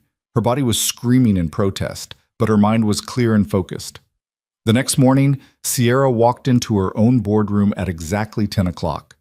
The board members, 12 powerful men and women who'd been with Langford Industries from the beginning, all stood as she entered, walking, without a wheelchair, without visible assistance, walking on her own 2 feet. The room erupted in spontaneous applause. Sierra made her way to her seat at the head of the table, her legs shaking but holding. As she sat down, she saw tears in several board members' eyes. These people had known her for years, had watched her build this company from nothing, had witnessed her accident and her subsequent withdrawal, and now they were watching her return. Thank you all for coming, Sierra said, her voice steady. I know there have been questions about my ability to continue leading this company. I hope yesterday's successful negotiation with Meridian has answered some of those questions, but I want to address the elephant in the room directly. She stood up again, a calculated move that made several people gasp, and remained standing as she spoke. 6 months ago, I had an accident that should have ended my career. The medical consensus was that I would never walk again. Many of you probably thought my time as CEO was over. I thought my time as CEO was over. But someone reminded me that impossible is negotiable, and I decided to find out just how negotiable it was. Sierra paused, letting her eyes move around the table. I won't lie to you and say I'm fully recovered. I'm not. There are still days when my legs don't work the way I want them to. There are still limitations I'm working to overcome, but I am working. Every single day I'm fighting to reclaim what the accident took from me, and I'm going to win that fight. She sat back down, feeling her legs tremble with relief. So here's what I'm proposing. Give me 6 more months. 6 months to prove that I can not only walk, but lead. 6 months to execute the Meridian integration and show you that my capabilities as a CEO haven't diminished. And if at the end of that time you feel I'm not fit to continue, I'll step down willingly. But I'm asking you for those 6 months. I'm asking you to bet on me one more time. The room was silent for a long moment. Then Margaret Chen, the longest-serving board member, spoke up. Sierra, I don't think I speak out of turn when I say that every person in this room has already placed their bet on you. We've watched you build this company into what it is today. We've watched you navigate economic downturns, hostile takeovers, and market disruptions. And now we've watched you literally learn to walk again because you refuse to accept defeat. She smiled. You don't need 6 months to prove yourself. You proved yourself yesterday when you walked into Meridian's office. You proved yourself today when you walked in here. The question isn't whether you can lead this company. It's whether this company deserves to be led by someone as extraordinary as you. Sierra felt tears prick her eyes. Thank you, Margaret. That means more than you know. The meeting continued for another 2 hours, but the tone had shifted fundamentally. Sierra wasn't defending her position anymore. She was commanding it. They discussed the Meridian integration timeline, debated structural changes, and planned for Q4 targets. It was business as usual, except that their CEO was standing at the whiteboard, marker in hand, mapping out strategies while balancing on legs that had been paralyzed 4 months ago. When the meeting finally adjourned, Wilson lingered behind. That was perfect, he said. Exactly what they needed to see. It was exhausting, Sierra admitted, sinking back into her chair. But necessary. Can I ask you something? Wilson's expression was curious. Who is he? The man who came with us to San Francisco? Sierra hesitated. He's someone who helped me when I needed it most. He's more than that, Wilson observed. I saw how you looked at him, how he looked at you. I don't know what he is, Sierra said honestly. I don't know how to categorize what we have, but I know I wouldn't be standing here, literally standing, without him. Wilson nodded slowly. Well, whoever he is, whatever this is, I'm glad you found it. You've been alone too long, Sierra, even before the accident. After Wilson left, Sierra sat in the empty boardroom, thinking about his words. She had been alone for a long time. She'd convinced herself that loneliness was the price of success, that isolation was necessary for leadership. But Noah had shown her something different. That evening, when Noah arrived for their usual session, Sierra was waiting for him with an expression he couldn't quite read. What's wrong? He asked immediately. Nothing's wrong. Everything's right, actually. The board fully supports me. The Meridian deal is moving forward. My executives are starting to look at me like a CEO again, instead of a tragedy. She paused. But I need to talk to you about something. Noah set down his bag slowly. Okay. Sit down, Sierra said, gesturing to the chair across from her desk. When he hesitated, she added, Please. He sat. Sierra wheeled herself around the desk, so there was nothing between them, then took a deep breath. I've been thinking about what happens next. About what this is, what we're doing here. She met his eyes. Noah, you've changed my life. You've given me back something I thought was lost forever. And somewhere in the process, you became... She stopped, struggling for words. You became the most important person in my world. Noah's expression was carefully neutral. Sierra, let me finish, please. She leaned forward. I know this is complicated. I know there are 1,000 reasons why this doesn't make sense. You're my employee, technically, even if you've been acting as my physical therapist. There's a power dynamic that makes any relationship between us problematic. You have a daughter to think about. I have a company to run and a reputation to maintain. And 6 months ago, I was engaged to someone else while you're still grieving your wife. Then why are we having this conversation? Noah asked quietly. Because despite all of that, despite every logical reason why this is a terrible idea, I can't stop thinking about you. I can't stop replaying the moment you knelt beside my wheelchair and promised to help me walk. I can't stop remembering how patient you've been, how kind, how you've seen me at my absolute worst and never once looked at me like I was broken. Her voice cracked slightly, and I need to know if I'm alone in feeling this way or if somewhere in these past 4 months you started feeling it too. The silence stretched between them, heavy with possibility and fear. Noah sat very still, his hands clasped in his lap, his face betraying nothing. Finally, he spoke. The first time I brought Lila to meet you, she asked me later if you were going to be her new mommy. Sierra's breath caught. I told her no, Noah continued. I told her you were just someone Daddy was helping, but she said, "But you smile different when you talk about her. You smile the way you used to smile when you talked about Mommy." He looked up, meeting Sierra's eyes, and I realized she was right.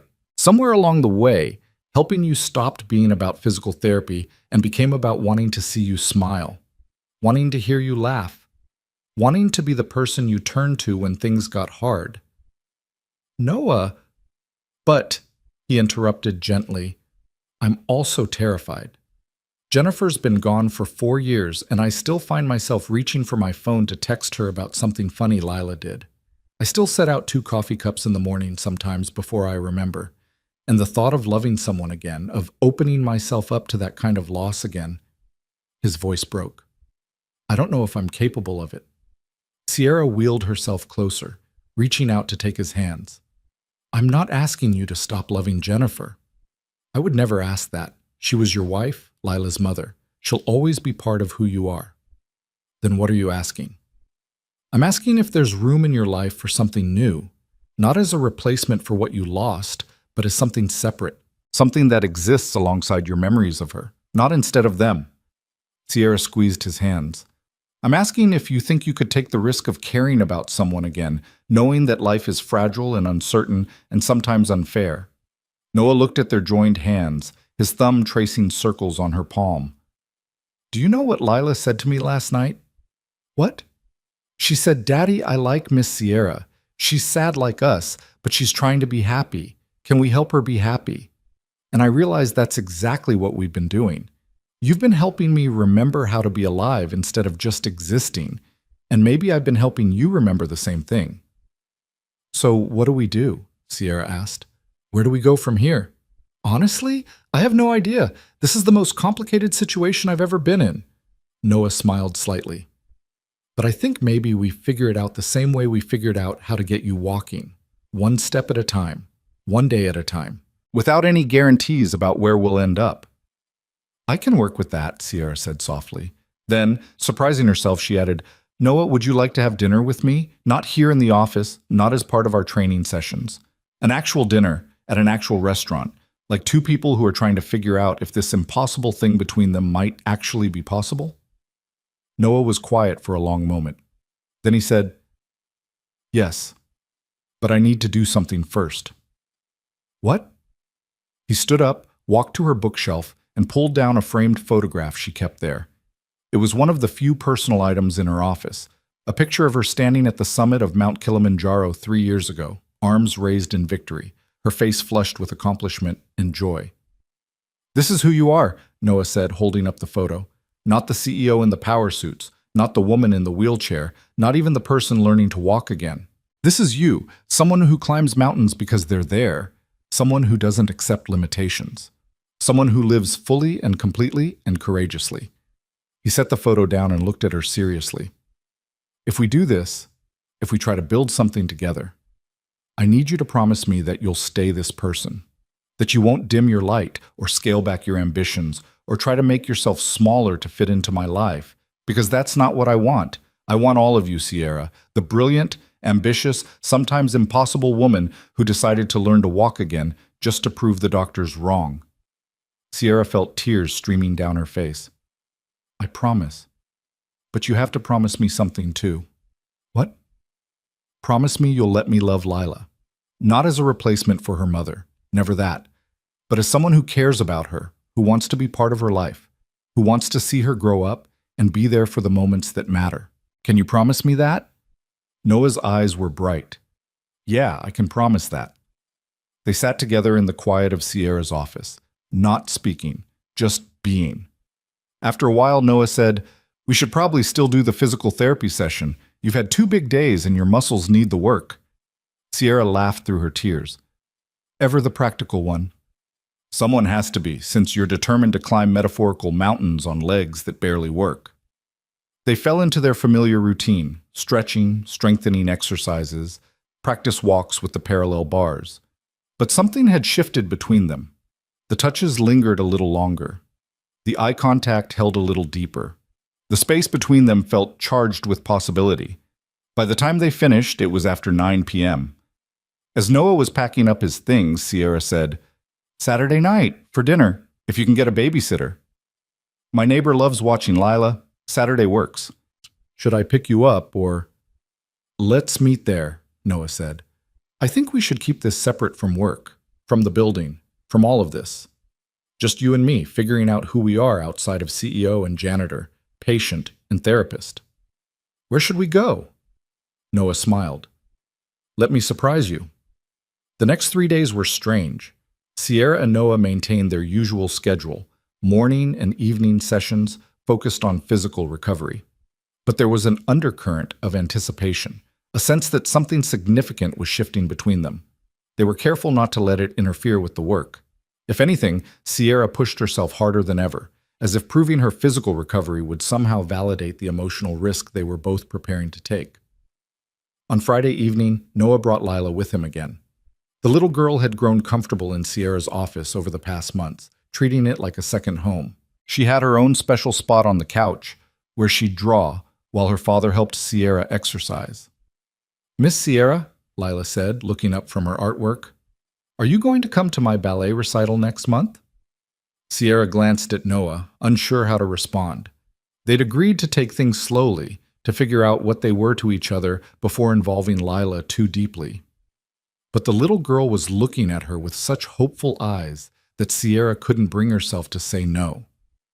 If your daddy says it's okay, Sierra said carefully. Lila turned to Noah. Can she come, Daddy? Please? I want her to see me dance. Noah met Sierra's eyes over his daughter's head, and that look was a question, an acknowledgement of what this invitation meant. Having Sierra at Lila's recital would be a statement to Lila, to the other parents, to themselves, that whatever was developing between them was real enough to include in the parts of their lives that mattered most. Of course she can come, Noah said softly, if she wants to. I want to, Sierra said. I would love to see you dance, Lila. The little girl beamed, returning to her drawing with renewed enthusiasm. Noah moved closer to Sierra, his voice low enough that Lila couldn't hear. Are you sure about this? Once we involve her, it gets more complicated, more real. I'm sure, Sierra said. I meant what I said the other night. I want to be part of her life.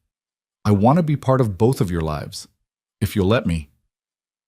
That night, after Noah and Lila left, Sierra stayed late in her office, thinking about the strange turns her life had taken. 6 months ago, she'd been planning a wedding to a man who'd seemed perfect on paper, but had revealed his true character when things got difficult. She'd been running a company with ruthless efficiency, measuring her worth in quarterly profits and market share. And now she was learning to walk again with the help of a janitor who'd shown her more genuine compassion than anyone in her previous life. She was falling for a man who came with complications. A young daughter, memories of a lost wife, a life that existed in a completely different world from her own. It should have felt like a mistake. It should have felt reckless and foolish and dangerous. Instead, it felt like the first truly honest thing she'd done in years. Saturday arrived with the weight of expectation. Sierra spent an embarrassing amount of time choosing what to wear, eventually settling on a simple dress that was elegant without being overly formal. She practiced walking in heels, low ones, nothing like the 4-inch stilettos she used to favor, but heels nonetheless. The effort required was immense, but she was determined to walk into this restaurant on her own 2 feet, wearing shoes that made her feel like herself again. Noah had texted her an address in a neighborhood she didn't know well, not the expensive downtown district where she usually dined, but a quieter area with tree-lined streets and family-owned businesses. When her car pulled up to the restaurant, Sierra saw it was small and intimate, with warm lighting glowing through the windows and herbs growing in boxes outside the door. Noah was waiting outside, and Sierra's breath caught when she saw him. He'd dressed up, not in an expensive suit, but in simple slacks and a button-down shirt that somehow made him look both nervous and confident. His hair was slightly damp, like he'd just showered, and he held a small bouquet of flowers that looked like they'd come from a local market rather than a fancy florist. "Hi," he said as Sierra's driver helped her out of the car. "Hi," she replied, accepting the flowers. They were wild flowers, colorful and unpretentious and completely perfect. "These are beautiful. They reminded me of you. Strong but delicate, surviving in unexpected places." Sierra laughed. "Did you rehearse that line?" "About 6 times on the drive over." Noah offered his arm. "Ready?" Together, they walked into the restaurant. The owner, a woman in her 60s with warm eyes and flour-dusted hands, greeted Noah like an old friend. "Noah! And this must be your special guest. Welcome, welcome. I have your table ready." The table was in a corner, private but not isolated, with candles and fresh flowers. Sierra lowered herself into the chair carefully, grateful that her legs had cooperated for the walk inside. "You're a regular here?" she asked as Noah sat across from her. "Lila and I come here for special occasions. Birthdays, the anniversary of Jennifer's death, the day I got this job." He smiled. "Maria makes the best lasagna in the city, and she never minds when Lila gets pasta sauce everywhere." "It's perfect," Sierra said, and meant it. This was so different from the high-end restaurants she usually frequented. No sommelier, no tasting menus, no pretension, just good food, warm atmosphere, and the company of someone she was beginning to realize she cared about more than she'd admitted even to herself. They ordered wine and appetizers, and for a while the conversation was light. Safe topics about work, about Lila's school, about the progress of Sierra's recovery. But as the evening deepened and the wine loosened their tongues, they began to talk about heavier things. "Tell me about the accident," Noah said. "I know the medical details, but I don't know what happened. How did you end up in that car?"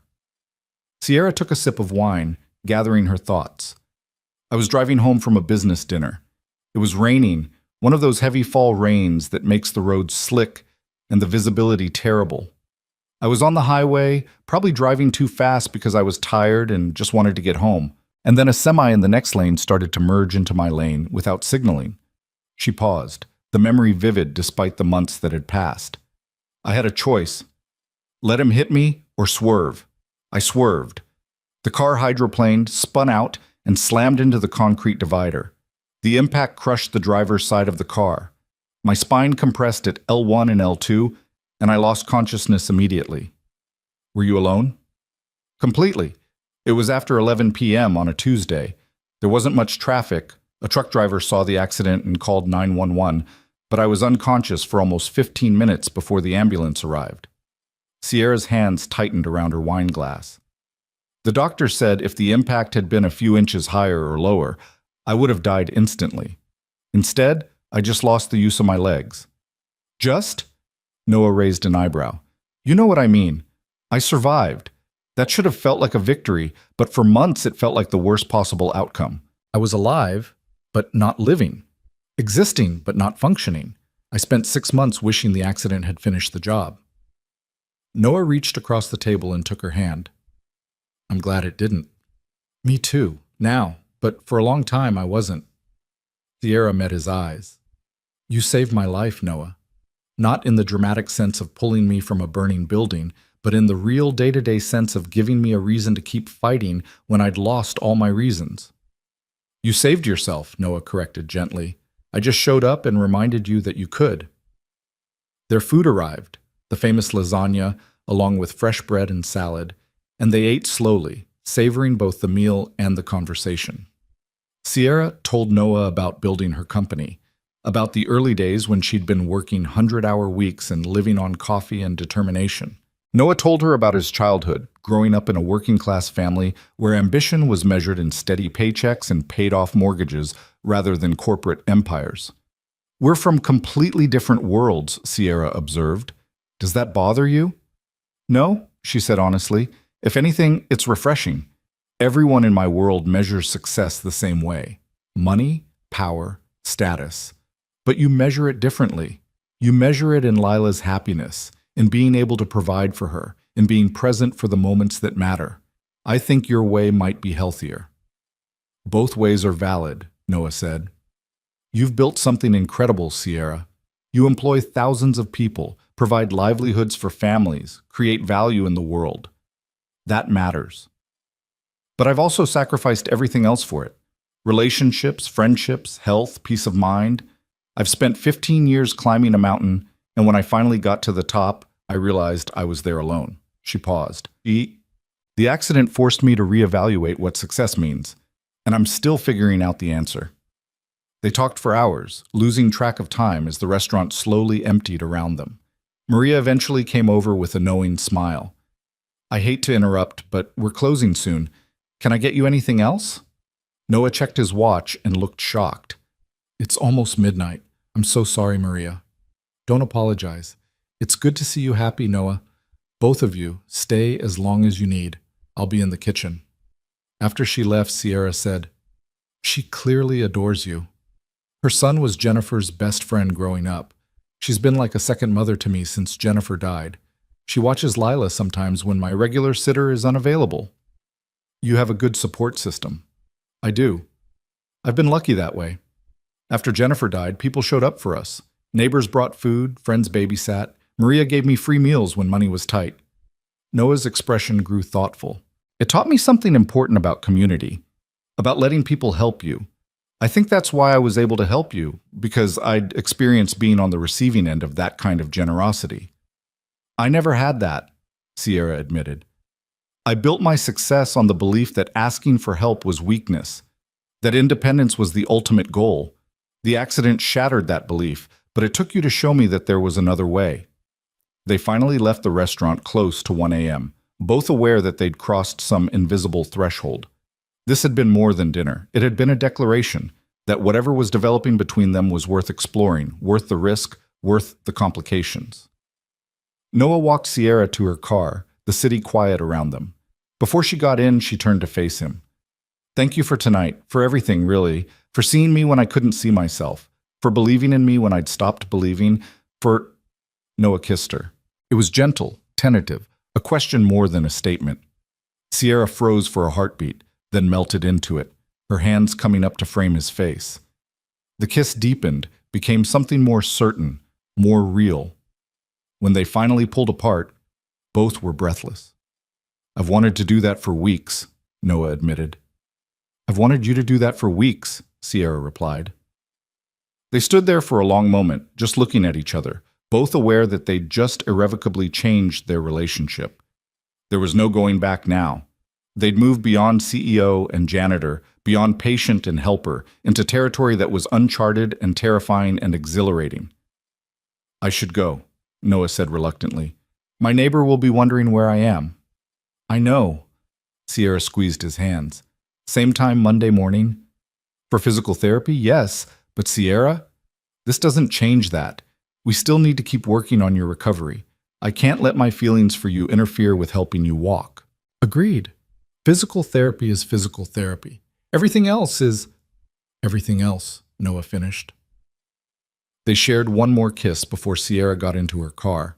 As her driver pulled away, she looked back to see Noah standing on the sidewalk, watching her leave, a smile on his face that made her heart flutter in ways she'd thought she'd forgotten. The next few weeks established a new rhythm. Mornings and evenings were still dedicated to physical therapy, but now there were also dinners, walks in the park with Lila, quiet evenings at Noah's modest apartment watching movies while Lila slept. Sierra found herself experiencing parts of normal life she'd missed during her climb to the top. Grocery shopping, playground visits, bedtime stories. Lila took to Sierra with the easy acceptance of children, though Sierra was careful never to overstep or try to replace Jennifer.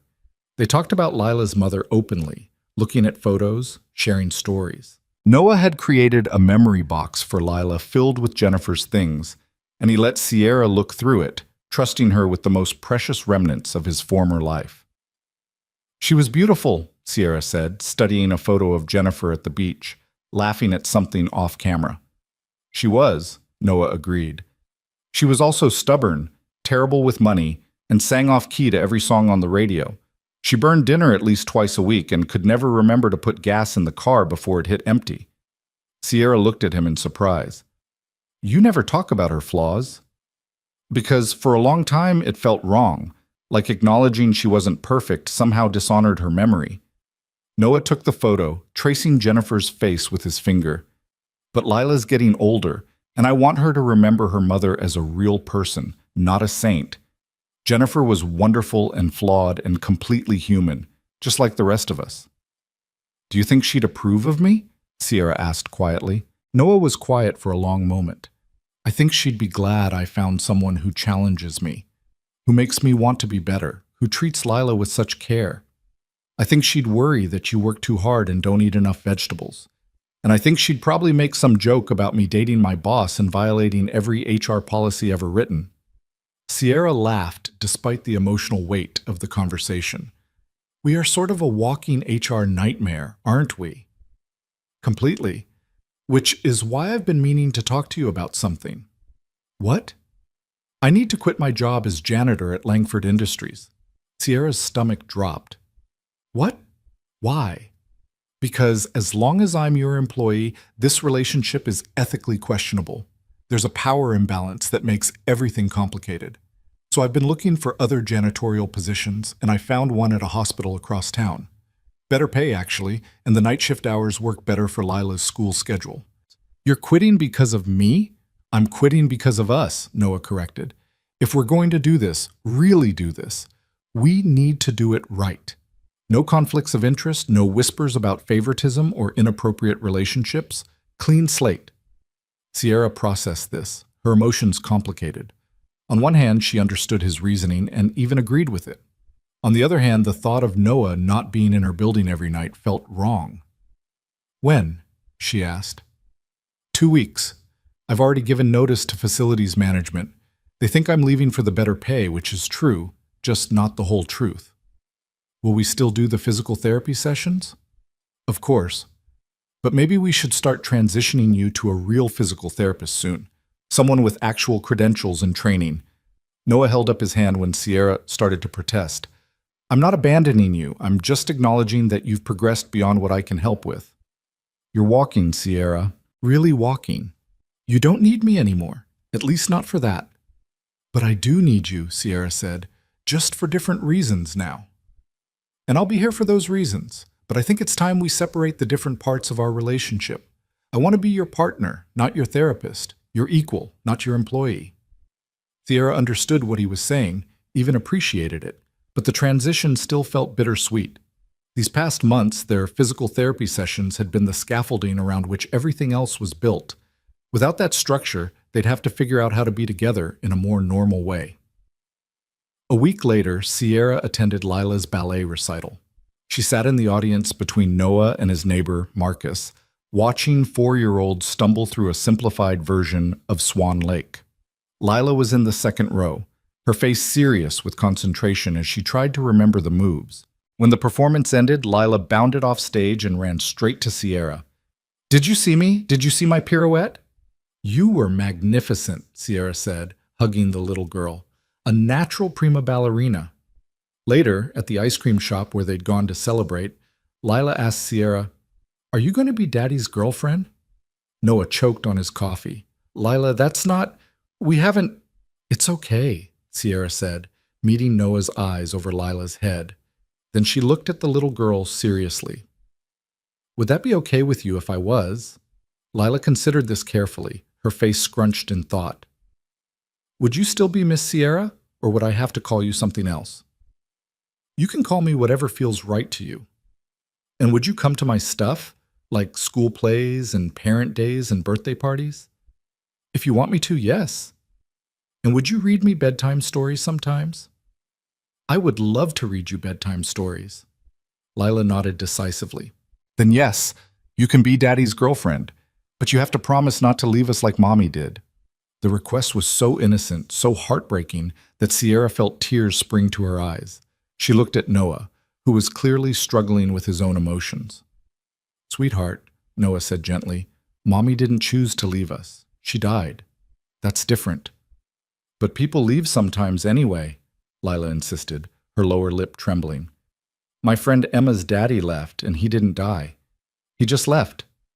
Sierra took Lila's small hands in hers. I can't promise I'll never die, because that's not something anyone can promise. But I can promise that I won't choose to leave. I care about you and your daddy very much, and I want to be part of your lives for as long as you'll have me, okay? Lila studied her face for a long moment, then nodded. Okay. Can I have sprinkles on my ice cream now?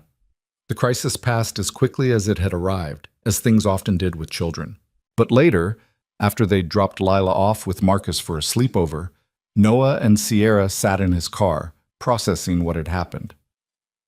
I'm sorry about that, Noah said. She's been asking more questions about death lately. I think she's processing Jennifer's death in new ways as she gets older. Don't apologize. She was being honest about her fears. That's healthy. Sierra paused. But Noah, what she asked me about promises, I meant what I said. I'm not going anywhere. I know it's early. I know we're still figuring this out. But I need you to know that I'm committed to this, to us, to all of us. Noah reached over and took her hand. I know. I can see it in how you are with her, in how patient you are, how you never try to replace Jennifer, but just exist alongside the memory of her. He smiled. Lila loves you, you know. She told me last week that you're her favorite grown-up besides me and Marcus. She's a remarkable kid. You've done an amazing job raising her alone. I haven't been alone. I've had help. Marcus, Maria, my parents, even though they live across the country. And now I have you. He brought her hand to his lips. You've made my life better in ways I didn't know it could be better. Not just because you're brilliant and beautiful and intimidatingly successful, but because you see Lila as a whole person, not just the daughter of the guy you're dating. That matters more than you know. They sat together in comfortable silence, watching the city lights, both aware that they were building something rare and precious. Something that had started in the most unlikely way, with a janitor kneeling beside a wheelchair in an empty office, and had grown into this complex, beautiful thing that neither of them had been looking for but both desperately needed. A month later, Sierra stood on the stage at the annual Langford Industries Gala, the company's biggest event of the year. 500 employees, investors, and industry leaders filled the ballroom, all watching as their CEO walked across the stage. Walked, without a wheelchair, without visible support, her gait still slightly uneven, but unmistakably mobile. The applause was thunderous. Sierra reached the microphone and waited for the noise to die down. Thank you all for being here tonight. This year has been transformative for Langford Industries. We closed the Meridian acquisition, expanded into 3 new markets, and posted record profits for the 5th consecutive quarter. By any measure, this has been a successful year. She paused, looking out at the crowd. But I want to talk about a different kind of success tonight, one that doesn't show up in quarterly reports or shareholder meetings. 6 months ago, I was told I would never walk again. The doctors were very confident about that, and I believed them. I accepted that my life as I'd known it was over. The room was completely silent. But then someone reminded me that impossible is just a word, that limitations are often more negotiable than they seem, that giving up is a choice, not an inevitability. Sierra's voice strengthened. So I made a different choice. I chose to work, to fight, to show up every single day and do the hard, painful, frustrating work of recovery. And you all just saw the result, me walking across this stage on my own 2 feet. She smiled. I'm telling you this not to inspire you or to present myself as some kind of hero. I'm telling you this because I want you to understand something about this company. Langford Industries was built on the principle that we don't accept limitations, that we push boundaries, challenge assumptions, and refuse to settle for what everyone else thinks is possible. And this year, I had to apply that principle to my own body, my own life. Sierra looked directly at Noah, who was standing at the back of the ballroom in a proper suit this time, Lila beside him in a fancy dress. I couldn't have done it alone. None of us ever do anything truly great alone. We need people who believe in us when we don't believe in ourselves, who show up day after day asking nothing in return except our continued effort, who see potential where others see limitation. She raised her glass. So tonight I want to toast not just to this company's success, but to the kind of success that really matters, to the people who help us when we fall, to the courage to ask for that help, and to the understanding that our greatest strengths often come from our willingness to be vulnerable, to admit we need others, to accept help when it's offered. The crowd erupted in applause again, and Sierra made her way carefully down the stage stairs. Noah met her at the bottom, offering his arm with a smile that was proud and private and full of love. "That was a hell of a speech," he murmured as they walked together toward their table.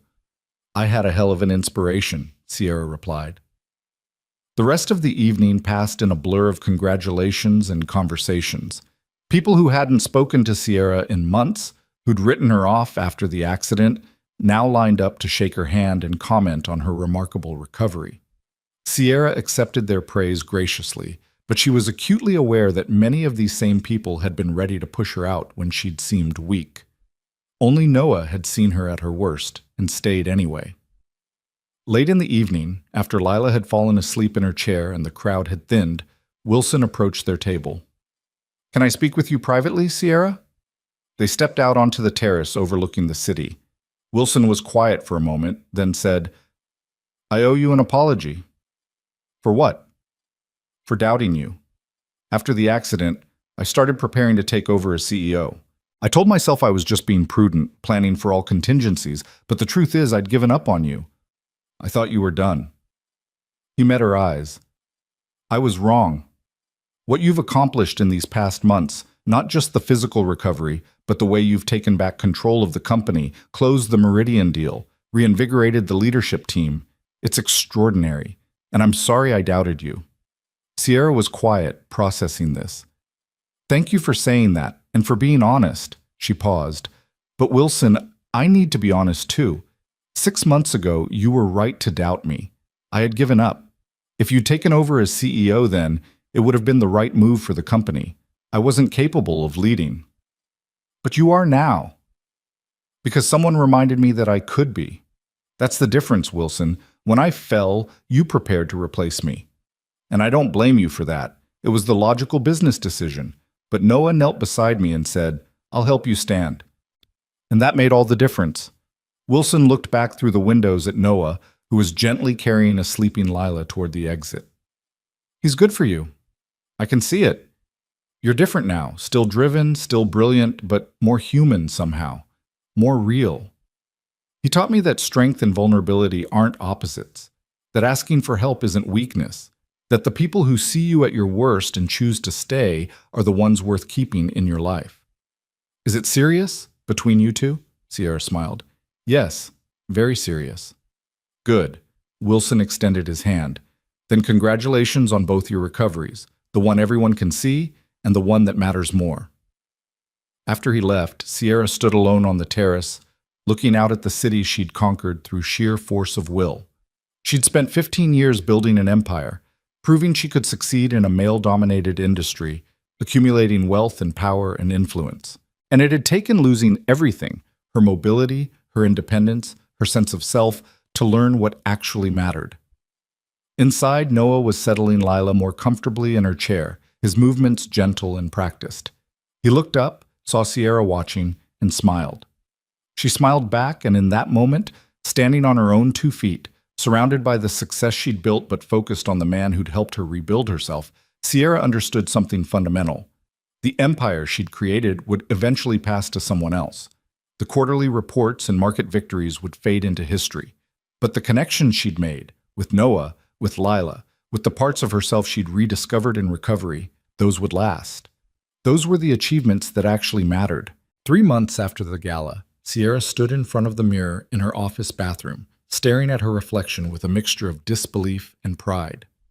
She was wearing running shoes, actual running shoes, and athletic clothes. In her hand was a doctor's clearance form that had arrived that morning, signed by 3 different specialists, all agreeing on something that had seemed impossible a year ago. She was medically cleared to run. Not marathon running, not competitive athletics, but light jogging. The kind of movement that most people took completely for granted, but that represented the final victory in Sierra's long battle back to mobility. A knock on her office door pulled her from her thoughts. "Come in," she called. Noah entered, Lila bouncing beside him. It was Saturday, and they'd planned to spend the day together. The 3 of them had fallen into a comfortable routine of weekend adventures that ranged from zoo visits to cooking experiments in Noah's tiny kitchen. "You're wearing workout clothes," Noah observed, his eyes widening as he took in her outfit. "Sierra, what are you planning?" She held up the clearance form, unable to contain her grin. "Dr. Morrison called this morning. All 3 specialists reviewed my latest scans and mobility assessments. They're clearing me for light cardiovascular exercise, including jogging." Noah's face went through several expressions in rapid succession: shock, concern, pride, and finally settling on cautious excitement. "That's incredible. But Sierra, you need to be careful. Just because you're cleared doesn't mean—" I know. Start slow. Listen to my body. Don't push too hard." Sierra moved closer to him. "But Noah, I want to try. Today. With you. I want to run, even if it's just for 30 seconds. Because a year ago, the doctors told me I'd never even walk again." Lila tugged on Sierra's sleeve. "Can I come too? I'm a really good runner. I'm the fastest in my class." Sierra knelt down to Lila's level, a movement that had become natural over the months, but still felt like a small miracle every time she did it. "Of course you can come. But you might have to go slow for us old people." "You're not old," Lila said seriously. "My teacher is old. She has gray hair and everything. You just have a hurt back that's getting better." They drove to the park where Sierra and Noah had walked countless times during her recovery. The path around the lake was exactly 1 mile. Sierra knew because they'd measured it months ago when she'd first managed to walk the entire distance without stopping. Now, standing at the trailhead, Sierra felt her heart pounding with a mixture of excitement and fear. What if she couldn't do it? What if her legs gave out? What if this was one victory too far, one assumption too bold? Noah seemed to sense her hesitation. He took her hand, squeezing gently. "Hey, remember what you told me that first night? About how impossible is just a word?" "I remember." "So let's find out what else is negotiable," he smiled. "Besides, if you fall, I'll catch you. I've gotten pretty good at it over the past year." Lila was already bouncing impatiently ahead of them. "Come on, let's go!" They started walking, warming up Sierra's muscles the way she'd learned to do religiously. After about 5 minutes, when her legs felt loose and ready, Sierra looked at Noah. "Okay, I'm going to try now." "Start with just a few steps," Noah cautioned. "Don't—" But Sierra was already moving, her walk transitioning into a slow jog. It was awkward at first, her gait uneven, her movements careful and controlled. But she was jogging. Her feet were leaving the ground. Her legs were carrying her forward faster than a walk. And for 5 glorious seconds, she was running. Then her right leg cramped, and she stumbled. Noah caught her immediately, his arms steadying her, his face concerned. "You okay?" "I'm perfect," Sierra gasped, laughing and crying at the same time. "I ran, Noah. Did you see that? I actually ran." "I saw it." His voice was thick with emotion. "You're incredible. You know that?" "Again," Sierra said, straightening up. "I want to try again." They continued around the lake, Sierra attempting short bursts of jogging interspersed with walking. Each attempt lasted a little longer than the previous one. By the time they'd completed half the loop, she'd managed to jog for nearly 30 continuous seconds. Lila, who'd been running circles around them with the boundless energy of a 5-year-old, suddenly stopped and turned back. "Miss Sierra, you're doing it! You're really running!" The joy on the little girl's face made Sierra's chest tight. Over the past months, Lila had become such an important part of her life. They had their own routines now: Friday movie nights, Sunday morning pancake making, bedtime stories when Sierra stayed over at Noah's apartment. Sierra had even helped Lila with her kindergarten homework, discovering a patience she hadn't known she possessed. "I'm trying," Sierra called back. Want to run with me for the next part? Lila bounded back to them, taking Sierra's hand. Together they jogged slowly down the path, Noah keeping pace beside them, ready to catch Sierra if needed, but giving her space to find her own rhythm. They made it another 50 yards before Sierra had to stop, her legs shaking with exhaustion. But she was grinning so widely her face hurt. That was amazing, Noah said, pulling her into a hug. Absolutely amazing. I have an idea, Sierra said, catching her breath. There's a 5K charity run next month, the one that benefits children's hospitals. What if we signed up for it? All three of us. We could walk most of it, jog when I'm able, and just finish together. Noah looked uncertain. Sierra, that's ambitious. A 5K is over 3 miles. Are you sure you're ready? I don't know if I'm ready, but I know I want to try. And I know I want to do it with both of you beside me. She looked down at Lila. What do you think? Want to do a race with us? Yes! Lila jumped up and down. Can I get a special shirt? Race people always have special shirts. We'll get matching shirts, Sierra promised. Team Unstoppable. Noah laughed. Team Unstoppable? That's pretty cheesy. It's perfect, Sierra insisted, because that's what we are. A year ago, I was told I'd never walk again. Now I'm planning to run a 5K. That's the definition of unstoppable. Over the next month, Sierra trained religiously. She worked with a professional physical therapist 3 times a week, continued her exercises with Noah, and gradually built up her endurance. The progress was slower than she wanted. Some days she could barely walk, let alone run. But it was progress nonetheless. The night before the race, Sierra couldn't sleep. She lay in Noah's bed. She'd been staying over more frequently, gradually moving pieces of her life into his small apartment, staring at the ceiling and worrying about everything that could go wrong. You're thinking too loud, Noah mumbled beside her. I can hear your brain racing from here. Sorry, Sierra whispered. I'm just nervous about tomorrow. Noah rolled over to face her, his hand finding hers in the darkness. Talk to me. What are you really worried about? What if I can't finish? What if I have to drop out halfway through and everyone sees that I'm not as recovered as I've been pretending to be? First of all, you haven't been pretending anything. You are recovered. Maybe not 100%, maybe never 100%, but recovered enough to live a full life. Noah's thumb traced circles on her palm. And second, who cares if you don't finish? The victory isn't crossing some arbitrary finish line. The victory is showing up. It's trying. It's being willing to risk failure because the possibility of success is worth it. When did you become so wise? Around the time I met a stubborn CEO who refused to accept that impossible meant impossible. He pulled her closer. Sierra, tomorrow you're going to wake up, put on our ridiculous matching shirts, and go to that race. And whatever happens, whether you finish or don't, whether you run or walk or crawl, I'm going to be right beside you. So is Lila. And we're going to be proud of you no matter what. I love you, Sierra said, the words coming out before she could second-guess them. They'd been dancing around the declaration for weeks, both feeling it, but neither quite brave enough to say it first. Noah went very still. Then, his voice rough with emotion, he said, I love you too. So much that it terrifies me sometimes. Why does it terrify you? Because I already lost someone I loved, and the thought of losing you, his voice broke. I know it's not rational. I know accidents happen, and life is uncertain, and we can't live in fear. But sometimes late at night, I wake up in a panic thinking about something happening to you. Sierra held him tighter. I'm not going anywhere. I mean, eventually we're all going somewhere. That's just mortality. But I'm not leaving you, Noah. Not by choice. Not if I can help it. You're stuck with me. Promise? I promise. And you're stuck with me too. You and Lila both. This is it for me. You're my family now.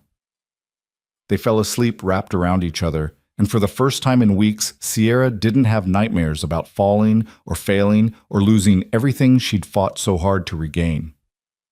The morning of the race was clear and bright, the kind of perfect spring day that felt like a gift. Sierra woke to find Lila already awake and bouncing on the bed, wearing her Team Unstoppable shirt and light-up sneakers. Race day, we're going to run so fast! Noah appeared in the doorway with coffee and bagels. Thought you might need fuel. And Lila's been up since 5 a.m., so we might need to burn off some energy before the race even starts." They arrived at the race site to find thousands of people already gathered: families, serious runners, casual walkers, people in costumes, dogs in matching bandanas. The energy was infectious, and Sierra felt her nervousness transform into excitement. As they were pinning on their race numbers, a woman approached them. "Excuse me, are you Sierra Langford?" Sierra tensed slightly, unsure what to expect. "Yes, that's me. I just wanted to say thank you. I'm Sarah Chen. I work in your accounting department. I've been with Langford Industries for 8 years, and after your speech at the gala, I finally had the courage to ask for accommodations for my disability. I have MS, and I'd been hiding it because I was afraid of losing my job or being seen as weak. But watching you be so open about your recovery gave me courage to do the same." Sierra felt tears spring to her eyes. "I'm so glad you spoke up. Did HR help you?"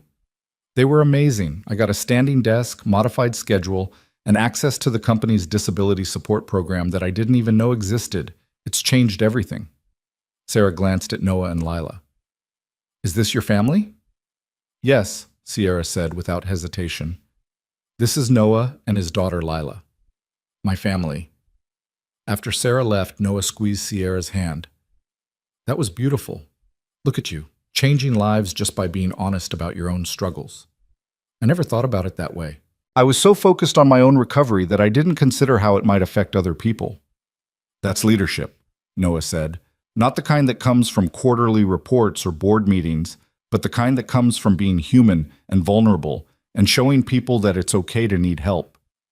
The race began with a blast from an air horn, and the crowd surged forward. Sierra, Noah, and Lila stayed toward the back, moving at a comfortable pace. They walked the first half mile, letting Sierra's muscles warm up properly. Then, when Sierra felt ready, she began to jog. Her pace was slow, barely faster than the walkers around them, but she was running. Her legs were moving, her feet were striking the pavement in that distinctive rhythm, and she was doing what the doctors had said was impossible. Lila ran alongside her, chattering excitedly about everything she saw: the people in funny costumes, the volunteers handing out water, the dogs participating in the race. Noah stayed close, his presence steady and reassuring, ready to help if needed, but letting Sierra push herself. They made it through the first mile before Sierra had to stop and walk. Her legs were shaking, her breathing labored, but she felt triumphant. "1 mile," she gasped. "I just ran a mile." "You're incredible," Noah said, offering her water. "Want to keep going or take a break?" "Keep going, but walking for now." They walked through the second mile, Sierra's muscles gradually recovering. By the time they reached the 2.5-mile marker, she felt ready to try running again. This time, she managed to jog for nearly a quarter mile before her legs demanded a walking break. As they approached the final stretch, Sierra could see the finish line ahead. The crowd was cheering, music was playing, and volunteers were holding up encouraging signs. She looked at Noah and Lila, both of them smiling at her with such pride and love that her chest felt tight. "Ready for the final push?" Noah asked. Sierra took Lila's hand on one side and Noah's hand on the other. "Together?" "Together," they agreed. The three of them began to run toward the finish line. Sierra's pace was slow and her gait was awkward, but she was running. After everything, the accident, the months in a wheelchair, the painful rehabilitation, the moments of despair when she'd wanted to give up, she was running across a finish line with the two people she loved most in the world. When they crossed the line, Sierra's legs immediately gave out, and she collapsed onto the grass beyond the finish area. Noah and Lila collapsed beside her, all three of them laughing and gasping for breath. "We did it!" Lila shouted. "We ran the whole race!" "We did," Sierra agreed, pulling the little girl into a hug. "We really did." A volunteer came over with water bottles and medals, cheap plastic things that probably cost $1 to make. But Sierra clutched hers like it was Olympic gold. "Congratulations on finishing," the volunteer said. Then recognizing Sierra, she added, "Ms. Langford, it's an honor. My daughter was treated at Children's Hospital last year. Thank you for supporting this cause." After the volunteer left, Sierra lay back on the grass, staring up at the blue sky, feeling utterly exhausted and completely alive. Noah lay beside her, their hands linked, while Lila ran off to get cookies from the refreshment tent. "I need to tell you something," Sierra said. "Okay." "I've been thinking about the company, about my role there, about what I want the next chapter of my life to look like." She turned her head to look at him. "I'm stepping back." Noah propped himself up on his elbow, surprised. "What do you mean?" "Not stepping down entirely, but I'm moving to an executive chairman role. Wilson will become CEO. I'll still be involved in major decisions, still guide strategy, but I won't be running day-to-day operations anymore." Sierra sat up, her eyes bright with certainty. "I spent 15 years building that company at the expense of everything else. And then I spent a year learning what actually matters.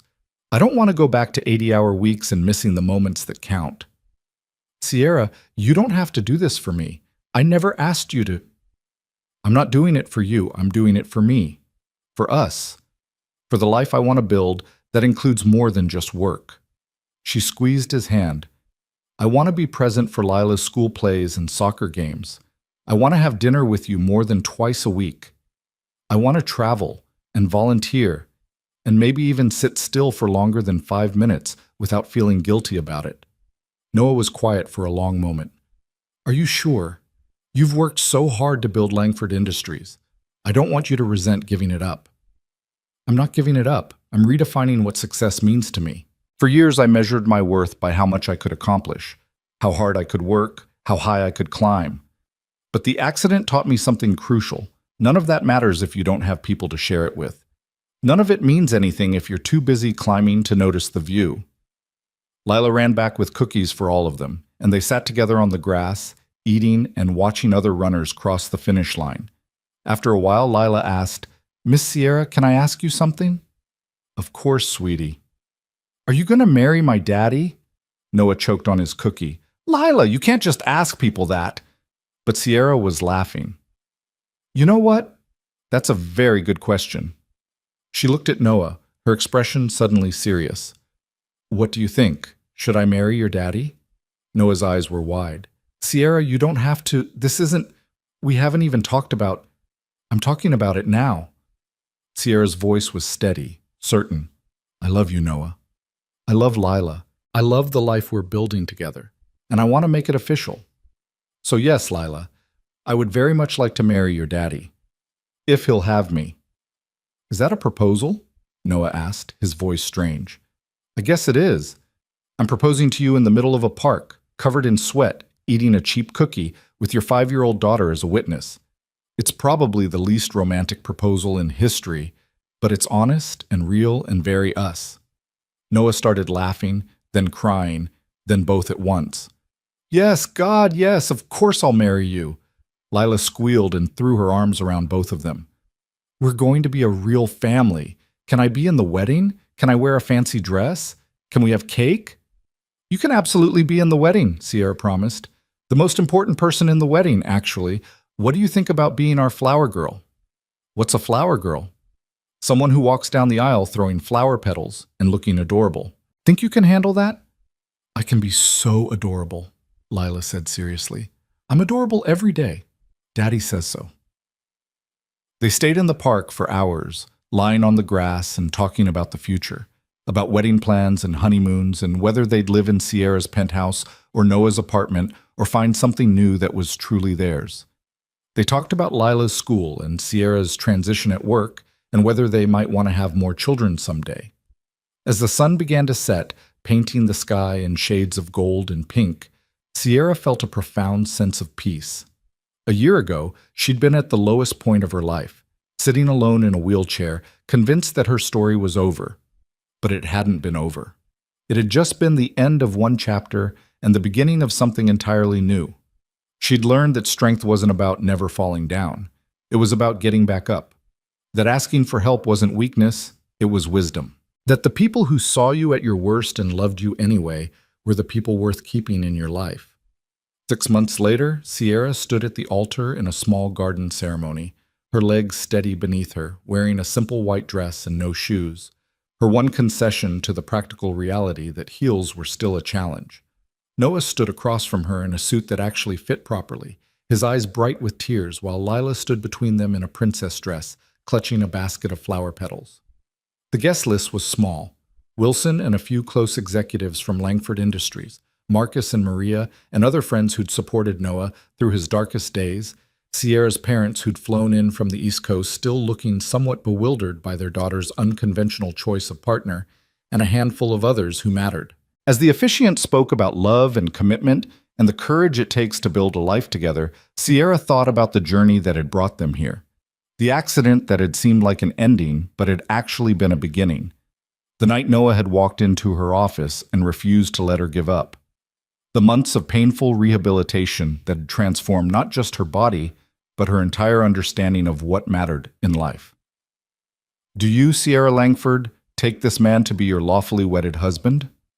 Sierra looked at Noah, at this man who'd seen her broken and called her strong, who'd challenged her to redefine impossible, who'd shown her that true partnership meant supporting each other through every fall and celebrating every victory, no matter how small.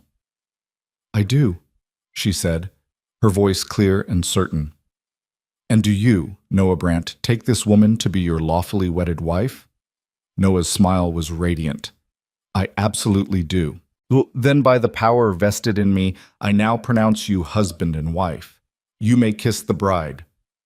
They kissed while Lila threw flower petals with wild enthusiasm, showering them in a storm of pink and white. The small crowd applauded, and Sierra felt Noah's arms around her, solid and real and home. At the reception afterward, held in the same garden, Sierra found herself surrounded by well-wishers. But the moment that mattered most came when Sarah Chen, the woman from accounting who'd spoken to Sierra at the race, approached with tears in her eyes. I just wanted to thank you again, Sarah said. Not just for the accommodations at work, but for everything you represent. You showed me that disability doesn't mean inability, that asking for help is brave, not weak, that we can redefine success on our own terms. You did that yourself, Sierra said. I just showed up and was honest about my own struggles. You're the one who had the courage to ask for what you needed. Maybe, Sarah smiled, but sometimes we need to see someone else do it first before we have the courage to do it ourselves. So thank you for going first. After Sarah left, Wilson approached with a glass of champagne. Congratulations, Sierra, on the marriage, on the career transition, on everything. You've really found your balance. I have, Sierra agreed, though it took losing everything to figure out what balance actually meant. The company's in good hands with you as chair, and more importantly, you're in good hands here. Wilson gestured to where Noah was teaching Lila an elaborate dance move that involved a lot of spinning. He's good for you, they both are. They're everything, Sierra said simply. As the evening deepened and the party began to wind down, Sierra and Noah slipped away to a quiet corner of the garden. Lila had fallen asleep on Marcus's lap, exhausted from being the center of attention all day. So, Noah said, pulling Sierra close, how does it feel to be Mrs. Brandt? Technically, I'm keeping Langford professionally, but personally, Sierra smiled. It feels perfect, absolutely perfect. Any regrets? About the career change, about tying yourself to a former janitor and his daughter, about any of it? Sierra thought about the question seriously.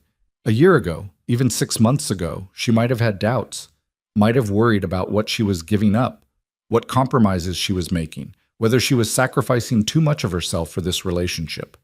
But now, standing in this garden with the man she loved and his daughter sleeping peacefully nearby, Sierra knew with absolute certainty that she'd made the right choice. Not because work didn't matter, it still did, but because she'd finally learned that work was just one part of a full life, not the entirety of it. No regrets, she said. Not a single one. You know what I've been thinking about?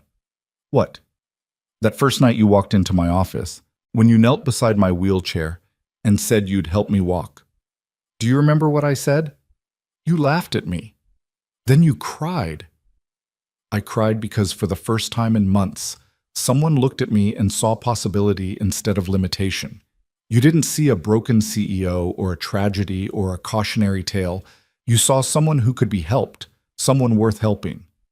Sierra's voice was thick with emotion. You saved my life that night, Noah. Not dramatically, not like in the movies, but in the real, everyday way that actually matters. You showed up. You stayed. You refused to let me give up on myself. You did the work, Noah insisted. I just reminded you that you could. We both did the work. That's what partnership means, isn't it? Showing up for each other, catching each other when we fall, believing in each other when belief seems foolish. She kissed him softly. Thank you for being my partner. In recovery, in life, in everything. They stood together in the quiet garden, the music and laughter of the reception fading into background noise, both aware that they were at the beginning of something new. Not the fairy tale ending where everything became perfect and easy, but the real kind of beginning where two people chose each other fully, flaws and complications and all. A year later, Sierra stood at a podium in front of 500 people at a disability rights conference. She was there as keynote speaker, invited to discuss her experience with recovery and reintegration into professional life. But as she looked out at the audience, people in wheelchairs, people with prosthetics, people with invisible disabilities, people who were fighting battles that most of the world would never see, she knew she needed to tell them the truth. A year and a half ago, Sierra began, I was told I would never walk again. The medical consensus was unanimous, the prognosis was clear, and I believed it. I spent 6 months in a wheelchair convinced that my life as I'd known it was over. And in many ways it was, but not in the way I thought. She paused, making eye contact with individuals throughout the audience. My life wasn't ending, it was transforming. The accident didn't destroy me, it revealed me. It stripped away everything I'd used to define myself, my mobility, my independence, my carefully constructed image of invincibility, and forced me to figure out who I was underneath all of that. Sierra took a breath, feeling the weight of vulnerability that came with public honesty. I'm not going to stand here and tell you that positive thinking and determination will cure any disability. That's not true, and it's actually harmful to suggest it. Some disabilities are permanent. Some conditions don't improve no matter how hard you work. And there's absolutely nothing wrong with that. Disability doesn't make you less valuable, less worthy, or less whole as a human being. She could see people nodding, leaning forward, really listening. What I'm going to tell you is this. Whatever your circumstances, you have the right to ask for help. You have the right to accommodations. You have the right to take up space and demand accessibility and refuse to apologize for needing what you need. Because asking for help isn't weakness, it's wisdom. It's recognizing that we're all interdependent, that none of us succeeds alone, that community and support are what make us human. Sierra glanced at the front row, where Noah sat holding Lila, who was almost 6 now and fidgeting in her seat. Beside them sat Sarah Chen and 3 other Langford Industries employees who'd come forward after Sierra's gala speech to request accommodations for their own disabilities. I was lucky, Sierra continued. I had access to excellent medical care, financial resources to support my recovery, and someone who refused to let me give up. Not everyone has those advantages, and that's why advocacy matters. That's why we need to keep pushing for better accessibility, better accommodations, better recognition that disability is a natural part of human diversity. She concluded her speech with a challenge to the audience. Whatever impossible looks like in your life, whether it's walking again or finding employment or just getting through the day, I want you to remember that impossible is negotiable. Maybe not in the way you expect, maybe not on the timeline you hope for, but somehow. And while you're negotiating with impossible, I want you to remember that you don't have to do it alone. Find your people, build your community, accept help when it's offered, and ask for it when it's not. Because that's not giving up, that's fighting smart. The applause was thunderous. Afterward, person after person approached Sierra to share their own stories of struggle and recovery, of setbacks and victories, of learning to navigate a world that wasn't always designed for their needs. Sierra listened to each one, offered what encouragement she could, and felt humbled by their courage.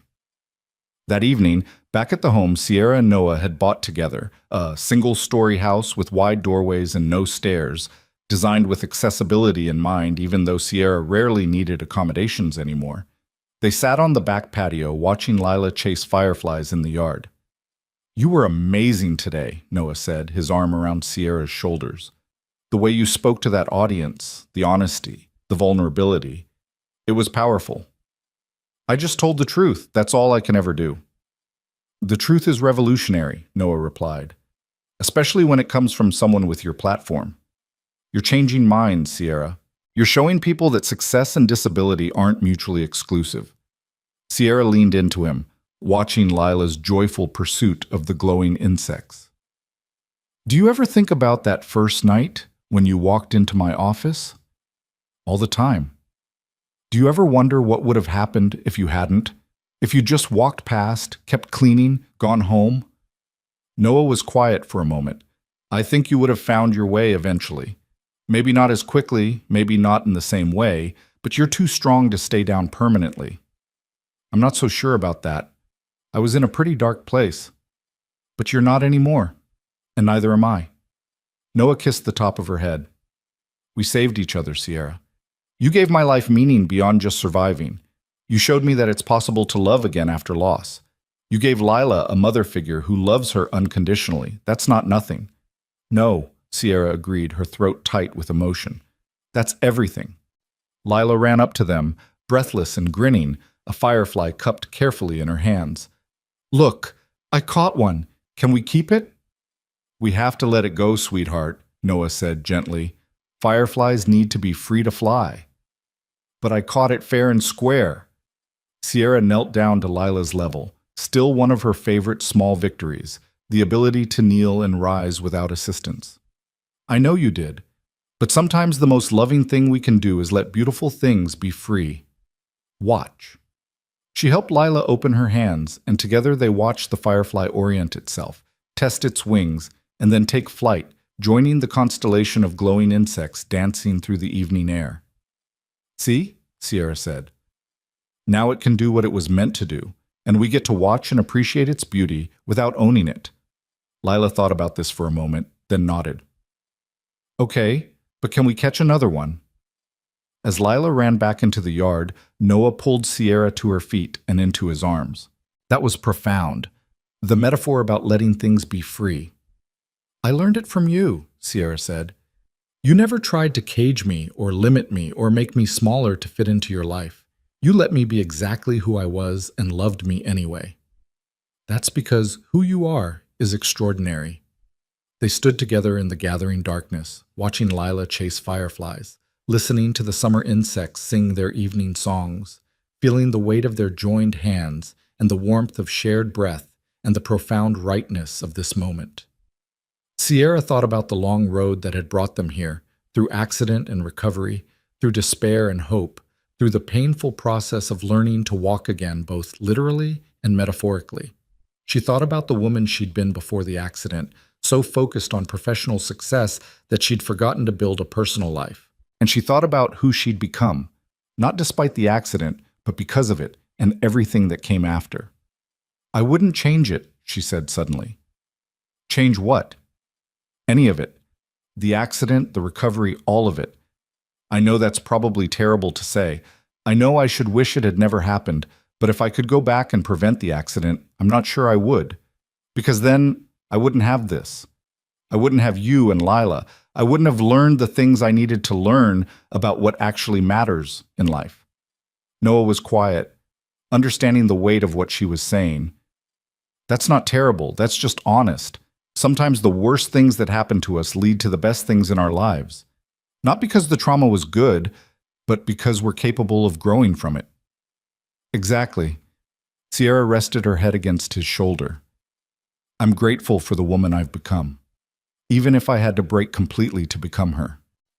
Later that night, after Lila was asleep and the house was quiet, Sierra stood in front of her bathroom mirror examining the scars on her back, the reminders of 3 surgeries, countless procedures, months of invasive medical intervention. For a long time after the accident, she'd hated these scars, seeing them as evidence of her brokenness, of everything she'd lost. But now, tracing the lines with her fingers, she felt something different. These scars told a story, not of defeat, but of survival, of fighting back, of refusing to accept that impossible meant permanent. Noah appeared in the doorway, watching her. What are you thinking? That these scars are beautiful, Sierra said, not because of how they look, but because of what they represent. Every single one is proof that I survived something that should have destroyed me, that I fought my way back when everyone said I couldn't. that I built a new life from the ruins of my old one. She turned to face him. You know what the best part is? What? I'm not done fighting, not because I have to anymore, but because I choose to. I choose to keep pushing, keep growing, keep challenging myself. Not to prove anything to anyone else, but because that's who I am. Someone who sees a mountain and thinks, I wonder if I can climb that. Are you planning to climb an actual mountain? Because I should warn you, I'm not great with heights. Sierra laughed. No literal mountains, but there's a proposal on my desk at work. The board wants to launch a disability employment initiative, partnering with vocational rehabilitation programs to create pathways into corporate jobs for people with disabilities. It's ambitious and complex and probably going to be really difficult to implement. So naturally, you're excited about it. Naturally. She moved closer to him. But this time I'm doing it differently. I'm not sacrificing my personal life for professional ambitions. I'm not working 80-hour weeks or measuring my worth by how much I accomplish. I'm just showing up, doing good work, and then coming home to you and Lila. That's the real victory. Not learning to walk again, but learning to live again, fully, completely, without apology. They stood together in the bathroom doorway, neither speaking, just being. And in that comfortable silence, Sierra felt a profound sense of completion. Not the kind that meant her story was over, but the kind that came from knowing she was exactly where she was supposed to be. The next morning, Sierra woke to Lila jumping on the bed, a weekend ritual they'd established over the past year. Wake up, wake up! Daddy's making pancakes and he said I could help. Sierra groaned playfully. It's 7 a.m. on a Saturday, Lila. Don't you ever sleep in? Sleeping is boring. Living is exciting. Lila bounced harder. Come on, Miss Sierra. I mean, Mommy Sierra. Come help us make pancakes. Sierra's heart caught on the name. Lila had started tentatively calling her Mommy Sierra a few months ago, a compromise that honored Jennifer's memory while acknowledging Sierra's present role. Each time she heard it, Sierra felt the weight of that responsibility and the joy of that acceptance in equal measure. Okay, I'm up. Sierra swung her legs out of bed, planted her feet on the floor, and stood up, a simple movement that she would never again take for granted. Let's go make some pancakes. In the kitchen, Noah was already mixing batter while Lila arranged chocolate chips in elaborate patterns on the counter. Sierra came up behind Noah, wrapping her arms around his waist and resting her cheek against his back. Good morning, she murmured. Good morning, he replied, turning to kiss her. Sleep well? Best sleep of my life. I have this theory that happiness makes for better rest. Scientifically sound theory.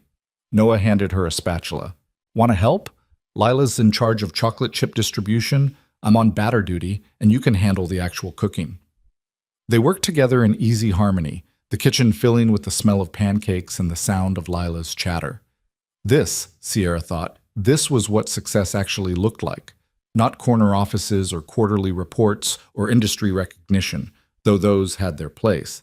But this, making breakfast with her family on a Saturday morning, Lila's laughter echoing through their home, Noah's steady presence beside her. This was everything. After breakfast, they decided to go back to the park where Sierra had run her first 5K. It had become a special place for them, a reminder of how far they'd come.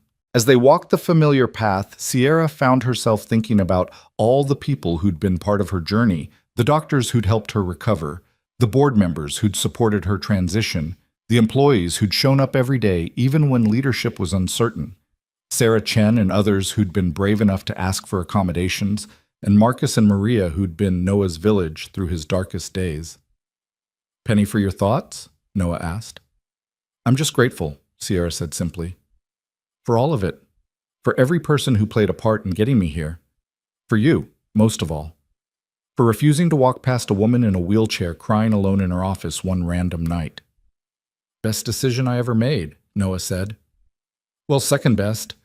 First best was saying yes when you proposed to me at this very park. They walked in comfortable silence for a while, Lila running ahead and then circling back full of endless energy. When they reached the spot where Sierra had finished her first 5K, she stopped. I want to try something, she said. Okay. Sierra stretched quickly, then without any fanfare or build-up, she started running. Not jogging, not the careful, controlled movements of early recovery, but actually running. Her form wasn't perfect and her pace wasn't fast, but she ran the full length of the straightaway, probably a quarter mile, before stopping, breathing hard but triumphant. "Still got it," Noah said, grinning. "Still got it," Sierra agreed. As they turned to walk back home, Lila skipping between them, holding both their hands, Sierra felt a profound sense of peace settle over her. Her life hadn't turned out the way she'd planned. The accident had demolished her carefully constructed future and forced her to build something entirely new from the wreckage. But what she'd built was better than anything she'd planned, more real, more honest, more full. She'd learned that impossible was negotiable, that strength and vulnerability weren't opposites, that the people who saw you at your worst and loved you anyway were the ones worth keeping in your life, that success wasn't about climbing mountains alone, it was about having people to climb with you, people to catch you when you fell, people to celebrate with you when you reached the summit. And most importantly, she'd learned that sometimes you had to lose everything to discover what actually mattered, that the worst thing that ever happened to you could become the catalyst for the best thing, that endings were just beginnings in disguise. A year ago, she'd been a woman in a wheelchair who'd given up on walking. Today, she was a woman who'd learned to run, not just physically, but emotionally, spiritually, completely. She'd learned to run toward love instead of away from vulnerability, to run toward connection instead of hiding behind professional success, to run toward a life that was messy and complicated and absolutely perfect in its imperfection. And she'd learned all of it from a janitor who'd knelt beside her wheelchair one cold November night and whispered the words that would change everything. "I'll help you walk." She'd walked. More than that, she'd soared. And she was still going, one step, one day, one impossible made possible at a time, with Noah beside her and Lila's hand in hers, and a future stretching out before them full of possibility and promise and joy. The woman who'd been told she'd never walk again was running, and she had no intention of ever stopping.